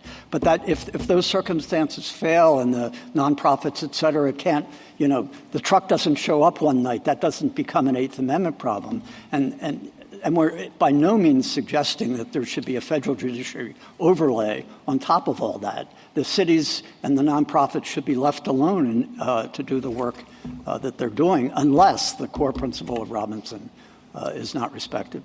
Thank you. Justice Barrett? So one odd thing about the posture of this case, putting aside the class part, is its pre-enforcement nature, because in Robinson and in Powell, too, the punishment, the adjudication of guilt had already occurred, and it was time for the punishment to be imposed, and then the Eighth Amendment challenge was raised. And Justice Alito was asking you about a lot of the very difficult on-the-ground factual determinations that law enforcement would need to make before deciding whether someone could be given a citation for camping outdoors. Why wouldn't it make more sense, assuming that we agree in substance with the line that Robinson would control here, why wouldn't it make more sense for the Eighth Amendment claim to be erased as a defense, much like the necessity defense, once a court is in a position, unlike the law enforcement officer just trying to gather information on the ground to determine whether there were available beds, whether the person had a place to go? Why is a pre-enforcement challenge the right way to think about this? Well, several things. It obviously could be raised as a defense in a criminal prosecution or civil citation. Sure, but does it make sense to think about it? But I think for this particular Eighth Amendment claim, the claim is that the Eighth Amendment prohibits criminalizing the act to begin with. So it's not just the punishment that would be well, I mean, I understand that. I mean, let's see. I do understand that, but it's not that it categorically prohibits punishing this act. I mean, as one might say, if it, prohibited sleeping altogether for everyone, right? This is because the Eighth Amendment claim is that it criminalizes this act in a way that falls disproportionately and unconstitutionally on a particular class of people. And that requires adjudication at the front end to figure out whether someone is protected or unprotected. If I go and sleep in an encampment, I can be cited. It's different. There's a factual determination on the ground. And Robinson was a status-based challenge, and it came up in the context of the individualized criminal proceedings. So why is a pre-enforcement challenge, why does it make sense given the very, very fact-intensive nature well, of this? and in an individual case, I think you're right. But imagine a situation where someone who genuinely had no other place to live, and it's the third citation, the fourth citation, and you have a pattern as to that person or other people where the city is consistently not respecting the Robinson principle, then I think you might have a pre-enforcement review just as you might for an asserted violation of some other constitutional right. Because here, again, it's not the Eighth Amendment regulating only the punishment for an otherwise valid conviction. Here the question is whether the city can criminalize that conduct at all. And so if you have a series of citations that don't rise to the level of probable cause or whatever would be necessary for the issuance of a citation, where the law enforcement officer on the ground is not respecting the Robinson principle, then you might have an injunctive action. But this would be the first case, right? Because it didn't happen in Robinson itself, where we had a pre-enforcement challenge on the basis of the Eighth Amendment to the criminalization of certain conduct, putting policemen in this situation, right? But I suppose in Robinson itself, if the person had been arrested once, been arrested a second time, and then he's arrested a third time, I would think he could bring a pre-enforcement challenge because the way the police were interacting with him was not respecting the Robinson principle with respect to Robinson himself. How does the federal government do this? So in the brief you talked about clearing the encampment at McPherson Square. Can you just describe, briefly, if you can, do police then make individualized inquiries? How does this work? What happened there was I think the gold standard of the way this should be done. And in larger cities have this ability that the Park Service cooperated very closely with the district government. The Park Service does not have the sort of social services, et cetera, that a municipality has in D.C., and so that function is sort of split. These are special national park properties, but the National Park Service relies, as the federal government does, the Federal Protective Service for buildings elsewhere, cooperates with the local government, and the local government social service people or the nonprofits went out and interviewed everybody who was in the encampment at McPherson Square and told them about what services are available. There was advance notice given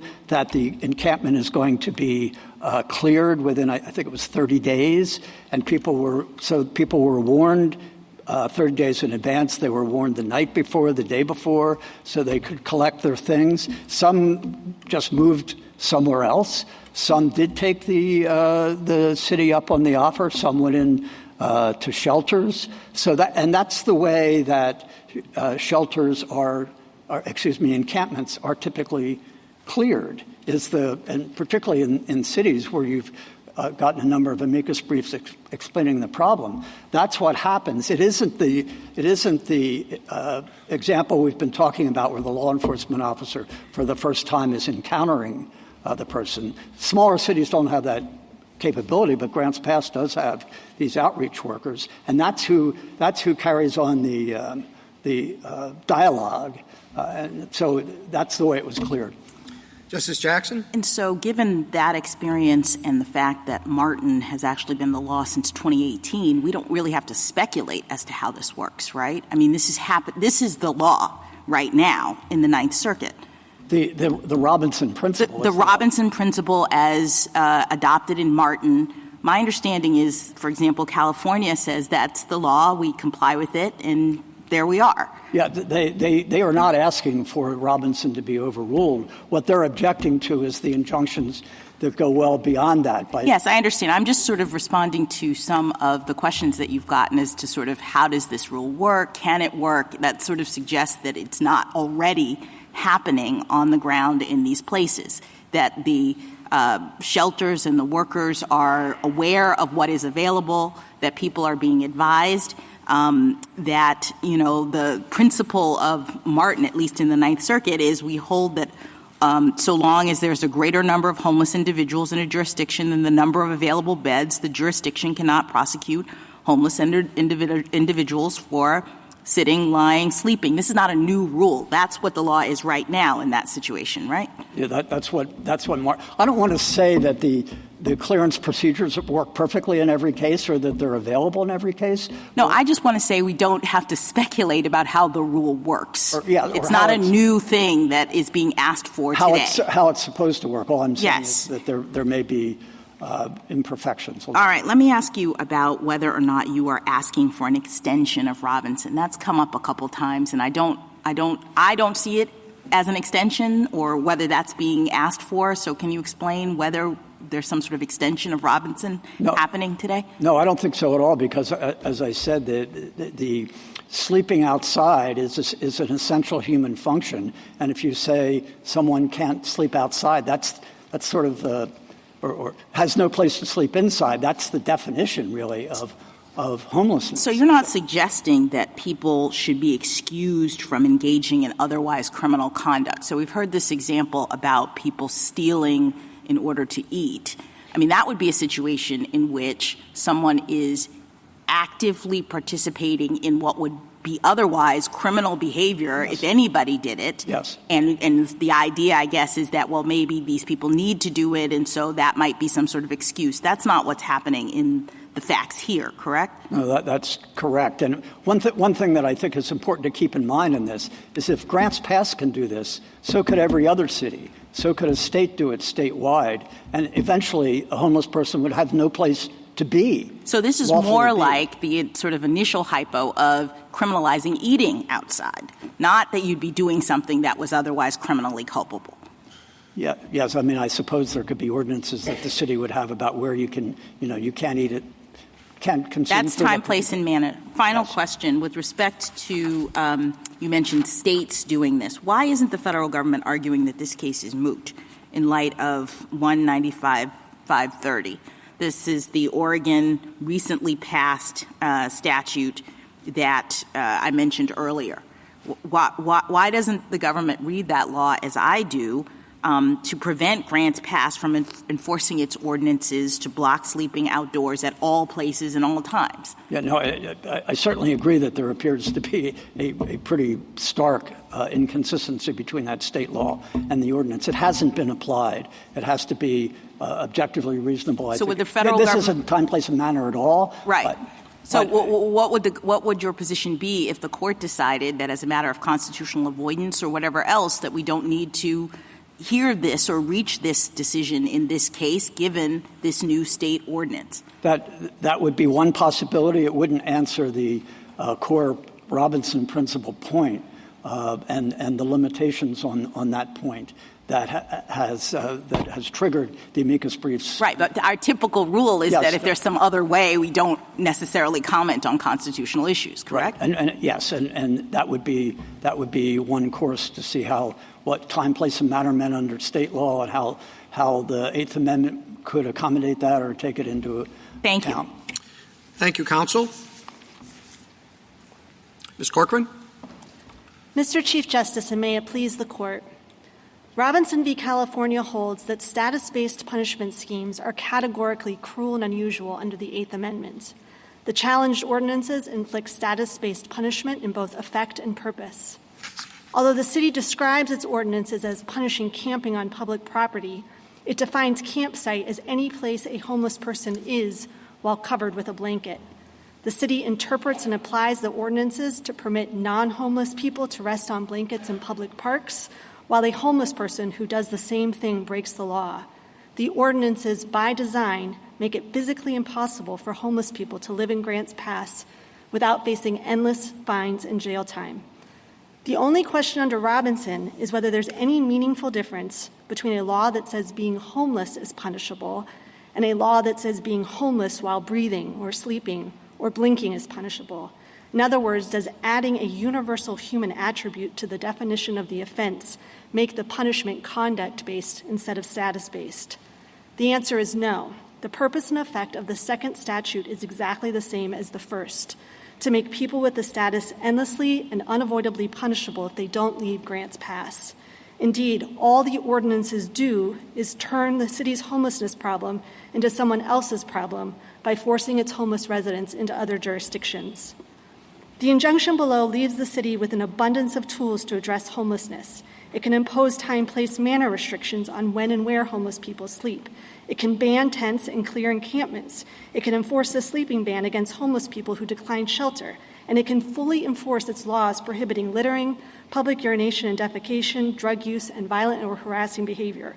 The only tool the city wants that it doesn't have is authority to impose a 24/7 citywide sleeping ban that forces its homeless residents to either move to another jurisdiction or face endless punishment. The state police power is broad, but it does not include the power to push the burdens of social problems like poverty onto other communities or the power to satisfy public demand by compromising individual constitutional rights. I welcome the Court's questions. In Robinson, there was a statute that said that to be addicted is a crime. Is there an ordinance here that says to be homeless is a crime? So the language for the purposes of a temporary place to live bakes homelessness into the definition of the offense. Justice Sotomayor was talking about that earlier. So when you combine that language with the rest of the camping definition, what you have is an ordinance that says being homeless while sleeping with a blanket is punishable. And as I just said earlier, the question becomes when you attach the status to the universal attribute of sleeping, does it then transform the offense into a conduct-based punishment instead of status-based punishment? I think the answer is no. A number of us, I think, are having difficulty with the distinction between status and conduct. You'll acknowledge, won't you, that in those terms there's a difference between being addicted to drugs and being homeless? In other words, someone who's homeless can immediately become not homeless, right, if they find shelter. Someone who is addicted to drugs, it's not so easy. It seems to me that in Robinson it's much easier to understand the drug addiction as an ongoing status. Well, here I think it is different because you can move into and out of the status, as you would put it, as being homeless. Yeah. So it's interesting. We today understand addiction as an immutable status. In Robinson, the court suggested that someone might be recovered and no longer have the status of addiction. So the Robinson court wasn't thinking about addiction as something that couldn't change over time. Well, that may limit the applicability of Robinson to a different situation. But what is the analytic approach to deciding whether something's a status or a situation of conduct. So the question is, a status is something that a person is when they're not doing anything. So being addicted, having cancer, being poor are all statuses that you have apart from any conduct. Having cancer is not the same as being homeless, right? I mean, maybe I'm just repeating myself, because homelessness you can remove the homeless status in an instant if you move to a shelter or situations otherwise change. And, of course, it can be moved the other way as well if you're kicked out of the shelter or whatever. So that is a distinction from all these other things that have been labeled status, isn't it? I don't think so, because, a cancer patient can go into remission. They no longer have that status. I don't think there's any question that being poor is a status. It's something you are apart from anything you do. It's a status that can change over time, and at that point you wouldn't be a part of the class. But I don't think it changes the fact that it is a status. And what Robinson found so offensive about status. Well, I guess is being a bank robber a status? No, because being a bank robber means you rob banks. So the definition and the conduct. Violating this ordinance means upon being asked to leave, you don't leave. Violating this ordinance means you're homeless. So again, homelessness is not something you can that you do. It's just something that you are. And so the question becomes, when you attach the universal human attribute of sleeping or breathing to that status, does it make the punishment conduct-based instead of status-based? I think the answer is Counsel Edwards v. California in 1941 struck down a law that made it a crime to transport an indigent person, correct? Yes. Indigency is a condition that can change over time, but the law was aimed at the transport of a person who wasn't morally reprehensible. Yes, I think that's notable because our history and tradition as a country is to emphatically reject any sort of local legislative scheme that has the effect of pushing the burdens of poverty or indigency into other communities. It's woven throughout our Constitution. So Edwards located it in the Dormant Commerce Clause. We have Science v. Roe, which locates it in the Privileges or Immunities Clause. Papa Christou addresses that status-based punishment in the context of a procedural due process. What Robinson held is that when that expulsion is effectuated through status-based punishment, it violates the punishment clause. How do you define a community? So Justice Alito was describing how New Jersey has so many tightly woven municipalities close together. And here, the Chief Justice was asking about whether if grants pass, if there was a new homeless shelter with lots of beds right across the border 10 minutes away, could that be taken into account? And I think there was some back and forth and not necessarily agreement on that. What is your position? How do you define a community? Take that example of a homeless shelter right outside the limits of Grants Pass. Yes. So to answer that hypothetical first, I'm not concerned. I don't have any problems with saying that a homeless person in Grants Pass has legal and physical access to a shelter that's just over the lines, if that's in fact true. Lots of jurisdictions limit their homeless shelters to people who are residents.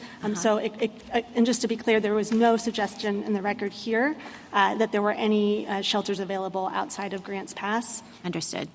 But so community doesn't need to be determined by jurisdictional lines, is what you're telling me, as a matter of because let's see. I'm asking all of this because in response to Justice Sotomayor, you were pointing out that our nation has a history and tradition of not saying you can shunt homeless people or the poor out of your jurisdiction and onto others. So, or out of your community and onto others is, I think, how you phrased it. So I'm asking, how do we know what those lines are? And you're saying it doesn't have to be jurisdiction specific. No, I think jurisdiction matters because that tells us kind of the lines in which whatever ordinance or statute applies. So when shelter is available, the ordinances are enforceable because they punish the conduct of not going to the shelter as opposed to the status of homelessness. So I think that a municipality can punish the conduct of not going to a shelter that's just over the line if you have physical and legal access to it.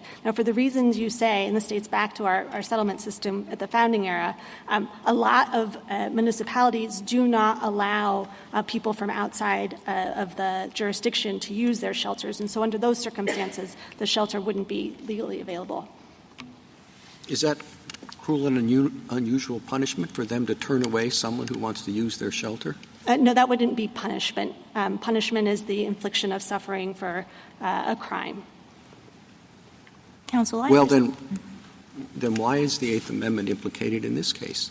Because here we have fines and jail time. We have a status-based punishment scheme that is, in fact, inflicting punishment within the meaning of the Eighth Amendment. Counsel, do you want to I'm sorry, Chief. No, I'm done. That's fine. Do you want to address some of the line drawing problems that we've been going back and forth? I mean, Justice Gorsuch pointed out, eating is a basic human need, and it's not the case that soup kitchens or social services will always be able to meet it. And so he asked about whether the Eighth Amendment would prohibit punishment for stealing food. You might ask the same questions about trespass and squatting in structures if they're, if that was the best alternative. So how do we draw these difficult lines about, public urination and that sorts of things? So I'll start with stealing food. Stealing food is not part of the definition of homelessness, and it's also not a universal attribute. So I would put that outside the scope of any of the arguments we're making here.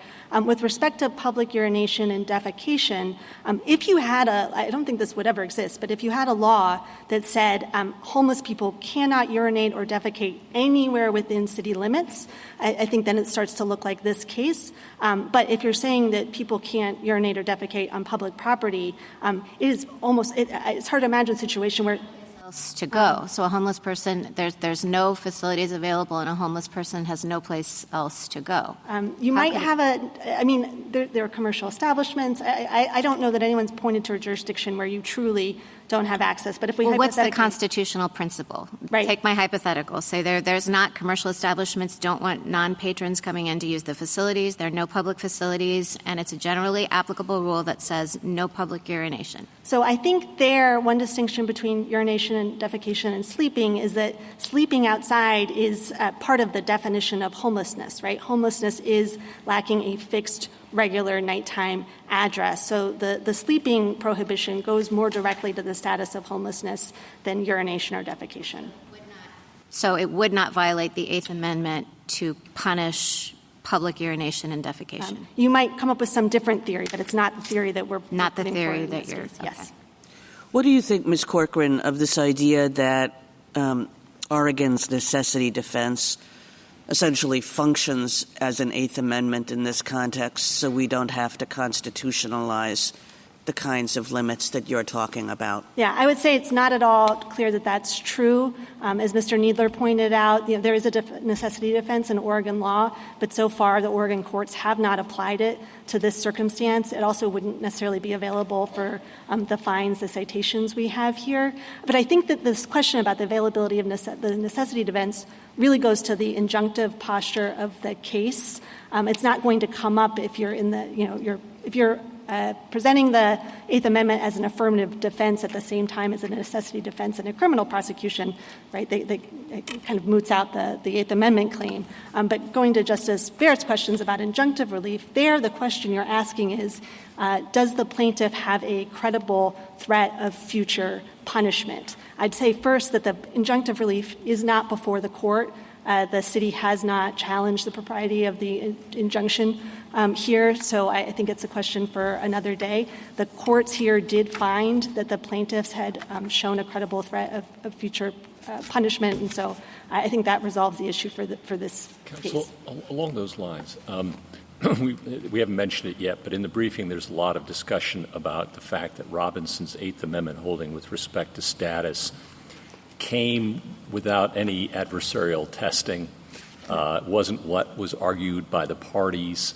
It didn't have a whole lot of citation or support. It came kind of in a breezy paragraph. Right. And some have suggested that that's really a mistake because the Eighth Amendment's about punishments. It doesn't limit states' capacity to engage in passing laws that make conduct or actions or anything a crime. It just goes to the nature of what punishments follow, putting aside the excessive fines clause. Yeah. So there's a lot of discussion in the brief about that. And some suggestion that really it's the 14th Amendment that should be doing work here if there is work to be done, because some form of the necessity defense has been always understood as inhering in due process from the founding. and whether that can be enforced through state laws, which might differ, Kansas versus Collar, but have to nonetheless cover the territory, and whether there might be injunctive relief on that basis, possible in advance, not limited to defenses, possible. Well, just reactions to that. We haven't yet touched on. So Robinson predates Graham v. Connor, but I think it espouses the same principle, which is when you can identify an explicit textual source for a right, you locate the right in that amendment and not more generalized notions of due process. And so what the Robinson court did was say— here the more limited, I mean, let me just play with that for a minute. The more natural home for a necessity type argument is due process. That's where it's always historically been understood to lie, not an amendment having to do with punishments, right? One has to do with what you can criminalize, the other has to do with the punishments that follow. And you're not really attacking the punishments here. You're saying any punishment is impermissible. Right. And any punishment's impermissible. And that is a necessity defense. That's a classic necessity defense.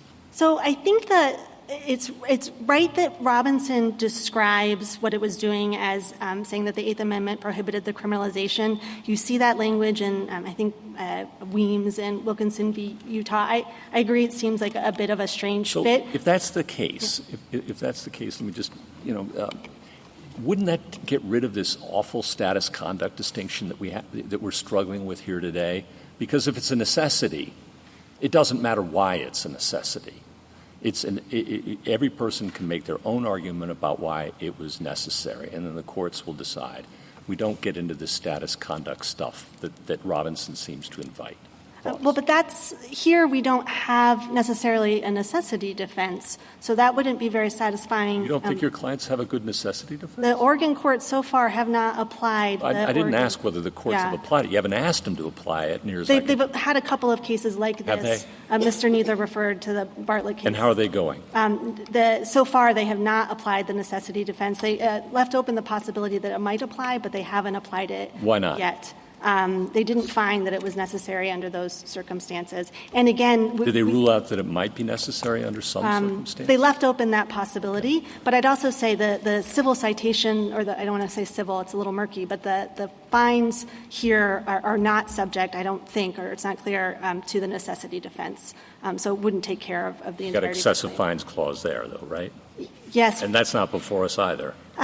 We have raised the fines before this court because our challenge is to the package of punishments, and historically that's how the court has looked at applying the excessive fines clause and the punishment clause together. We're in a really unfortunate posture here that we have claims that involve both fines and punishment, and yet we're only here on the punishments clause piece of it. It was one of the reasons we suggested this isn't a great vehicle. I think the court can say that it's not going to reach the fines because we won on that below, and so you can just focus on the jail time for criminal trespass. What is your definition of the status of homelessness? Is it the lack of a place to stay indoors on a particular night, or is it something broader than that? So homelessness— Does it require more than that? Right. Homelessness is defined as lacking a fixed, regular, adequate nighttime address. So if you have a home, you have a home. I'm not homeless when I go to Grants Pass because I have a home in D.C. The second part of our class definition focuses on whether the homeless person has access to shelter. That's not because that's part of the status. It's because when someone has access to shelter, then the ordinances aren't punishing them for the status. It's punishing them for the conduct of not going. Well, I ask the question because if homelessness is defined as simply lacking a place to stay indoors on a particular night, then there is an ironclad connection between the conduct, which is sleeping outside, and the status of homelessness. But if homelessness is defined to require more than that, then my question would be whether someone who is lacking a place to stay on a particular night or for a particular period of time is homeless if the reason why the person finds himself or herself in that status is, for example, the person refuses to take antipsychotic medicine that's been prescribed, or refuses to go to drug rehab, or rehabilitation for alcoholism, or the person has chosen to move from one place where the person might have a shelter or a home where the person could live to another place. What about all of that? So the status of homelessness is something that only changes once the person has a home. You lose your home, you're homeless. If you have a home again, then you're not in the status anymore. I think what your question gets at is that second piece, which is whether a person has access to shelter. That can change from day to day. And so... No, that's not really what my question gets at. The question is, you can draw a distinction. Status is different from conduct. But there are some instances of conduct that are closely tied to status, or if homelessness is defined as simply lacking a place to stay on a particular night, they amount to the same thing. The definition of homelessness encompasses the conduct of sleeping outside. So my question is whether this is, what if the person finds that person in a homeless state because of prior life choices, or the refusal to make future life choices? That's the question. Yeah. So our definition of lacking access to shelter is lacking physical or legal access to shelter, and you're looking at the person's situation on that particular night. I think generally we're not doing an inquiry into all of a person's life choices that might have led them to the point where they're homeless and can't find a place to sleep. Robinson certainly didn't do that sort of analysis with respect to addiction. But there could be situations where there is such a tight causal nexus between a choice a person has made and their lack of shelter access that you would say this person has chosen not to take this shelter. And to be very clear, if you decline shelter that is physically and legally available to you, you're not in our class. Well, see, the problem is that once you move away from the definition that makes the inquiry basically tautological, then you get into the question of assessing the closeness of the connection between the status and the conduct. And you do run into problems with the person who's a kleptomaniac, or a person who suffers from pedophilia. So how do you distinguish that? How does the court assess how close the connection has to be? So for both of those categories, the status is defined. I don't know if status is the right word there. Being a pedophilia or having pedophilia is defined by the urge that you have, not by your conduct and acting on that urge. So if someone were to act on that urge and you had that tight causal nexus and why they didn't have access to shelter, then they would be outside of our claim. I thought you made a very interesting remark in response to Justice Alito, and I'm just trying to clarify. You seem to say that homelessness, as you've defined it, is not lacking access to shelter on a particular night. Am I right about that? That's right. I use the HUD definition, which is that homelessness means you lack a fixed, regular, adequate nighttime address. So that kind of thing might, going back to the Chief Justice's original question, that's not changing night to night in the same way. It can change over time in the same way that a cancer diagnosis could change over time. And then the other part that was interesting to me is that assuming that's your definition, homelessness lacking a fixed, regular address,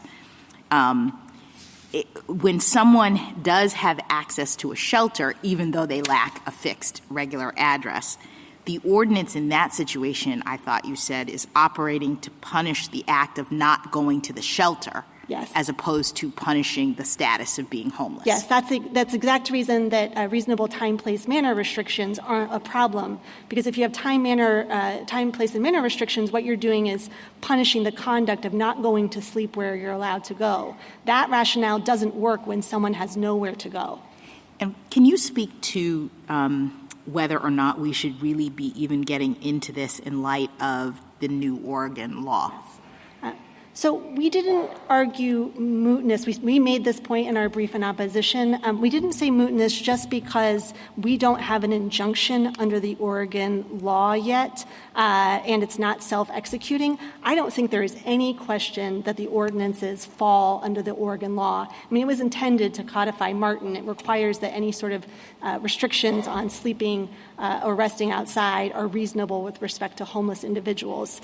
Clearly, the ordinances here don't meet meet that standard. So I certainly wouldn't have any concerns with the court saying as a matter of constitutional avoidance, it appears this Oregon law resolves this whole issue, so we're dismissing as improvidently granted or however the court wanted to resolve the case. Thank you. The plaintiff who died here had used up her provisional stay credits at the time of class certification, so she no longer had a shelter who was willing to take her. I think the hard hypothetical that Justice Alito was positing, and in part Justice Gorsuch, is the person who owns a dog. Yeah. Or let's say a mentally ill person. Do you have the same response as the government? So I would like to live in a world where separating someone from their pet is cruel, but it's outside the scope of our claim because we are just talking about physical and legal access to shelter. So if someone turns down a shelter offer that's physically and legally available because of their dog, they would not be within the scope of our claim. To get to the mental health hypothetical, if the person's mental health issues made the shelter either physically unavailable to them because if they went there they would be at substantial risk of bodily harm or death, then I would say the shelter isn't physically available. You could also have a shelter that won't take people with mental health problems, in which case it wouldn't be legally available to them. I would say that if the shelter is physically and legally available, then they're outside the scope of our claim, but they might have ADA claims or some other law that applies that would restrict the city's ability to punish them for not going to that place. But it's outside our case. Thank you, counsel. Can you go from having a fixed regular address to not having one? Yes. Can you go from not having one to having one? Yes. People. Thank you. Yeah. Thank you. Justice Thomas? In Robinson, a narcotics officer testified that based on his experience, the marks on the defendant's arm suggested that he was an addict. Yes. Do we have anything like that where an expert testifies that the individuals here are homeless? So here the legal burden was on the plaintiffs to show that they were homeless. The lower courts found that their declarations and depositions Well, what I'm satisfied interested in is the status.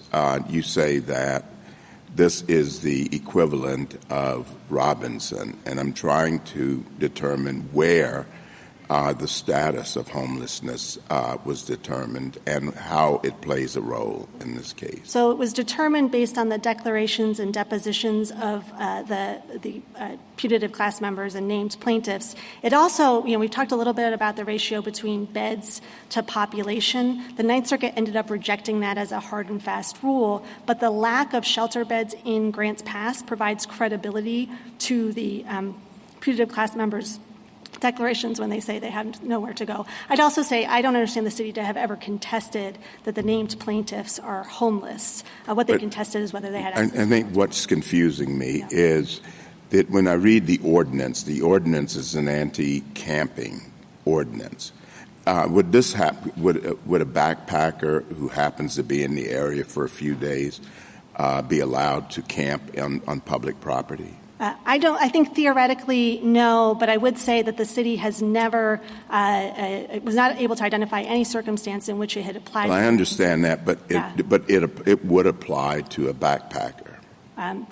So it would depend on the circumstances. The line that the police officers drew in their depositions was that if they saw a non-homeless person lying on a blanket, they wouldn't enforce the ordinance. No, I'm saying someone with a backpack who's been wandering around for a couple of years during the Continental Divide or something. So I can imagine, if I'm putting myself in the place of the officers who were deposed, if you gave them that hypothetical, they might say, no, that person isn't setting up a temporary place to live, they're just traveling through town. That particular hypothetical didn't come up. But that would not violate the anti-camping I don't know. I mean, maybe this gets to the vagueness of the provisions, but.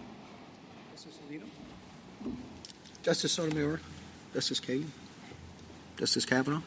I think one of the premises of your argument is that this is not good policy for the homeless. And good policy would help homeless individuals transition,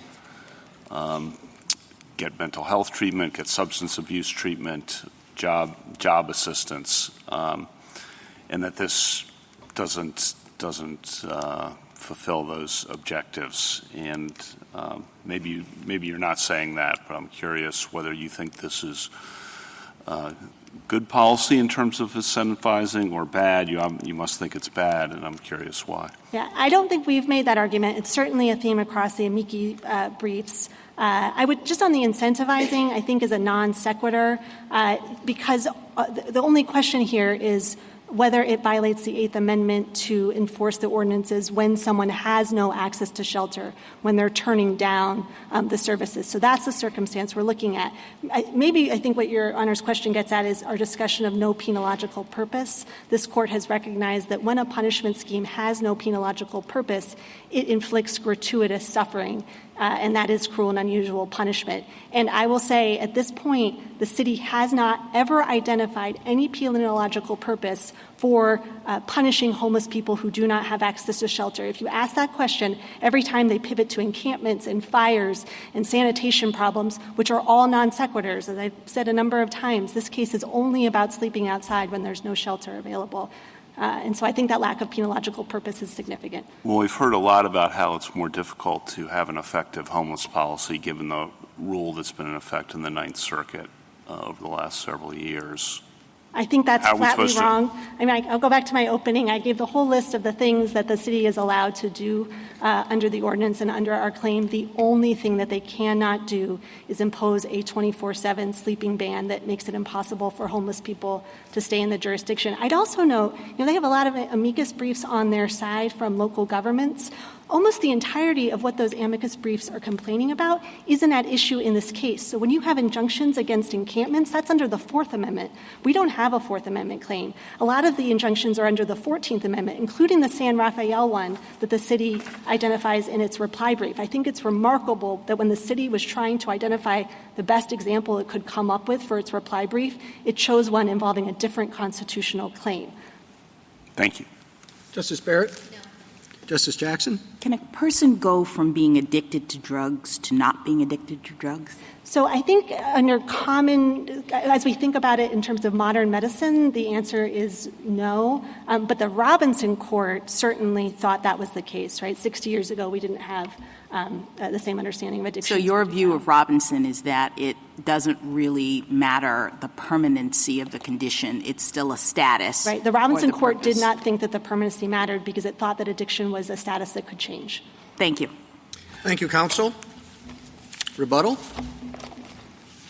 Thank you. This case is worlds away from Robinson. The Eighth Amendment does not answer any of the questions that we've been discussing today, and that is reason not to extend Robinson.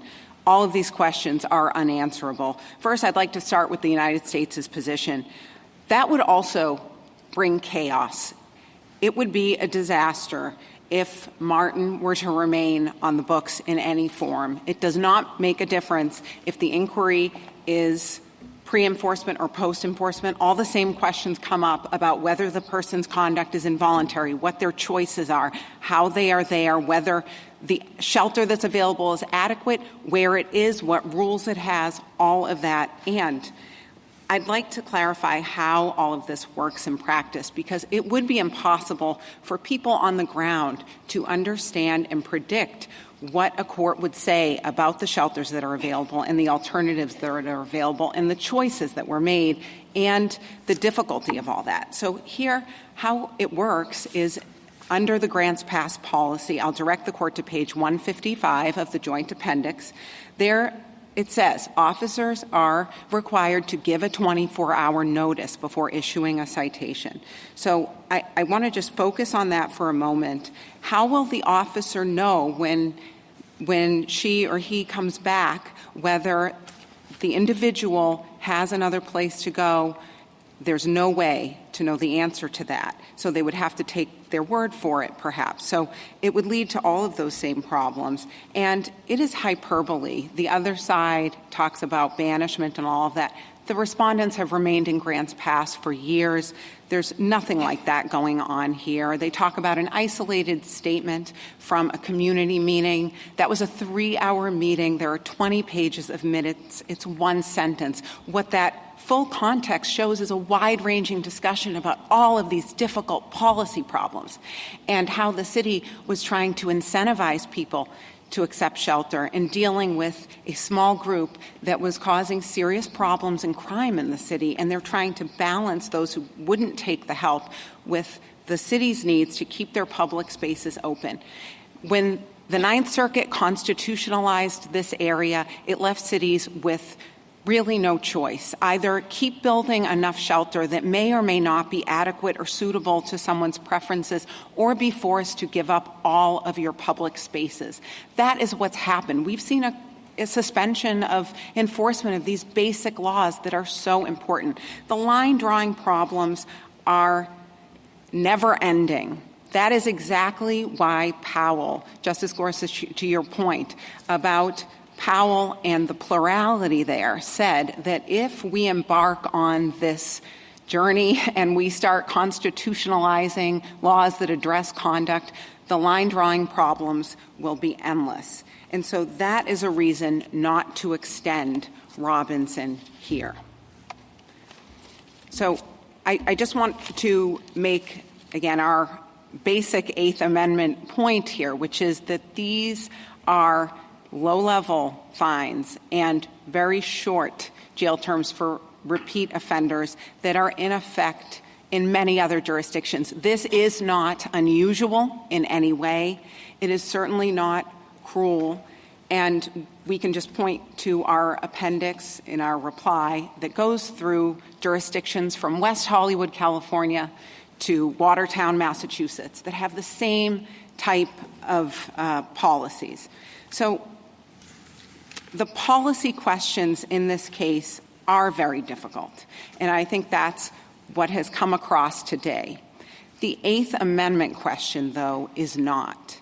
Here, the punishments are the sorts of punishments that have been held to be permissible for since the founding and really are in use today. They're not in any way unusual. So we heard a lot of things about guessing how this would work in practice, but it sounds to me like courts would need to have some sort of rules so that they could tell a jurisdiction like Chico that the place it set aside for camping was adequate when the federal court said, no, it wasn't because it's outdoors, or San Clemente that was threatened with lawsuits because it didn't provide cell phone chargers in the area that it designated for camping, or San Rafael, where the court said that 200 feet between tents was too much and that 100 feet was the maximum under the Eighth Amendment. So for all of those reasons, the court should reverse. Thank you, counsel. The case is submitted.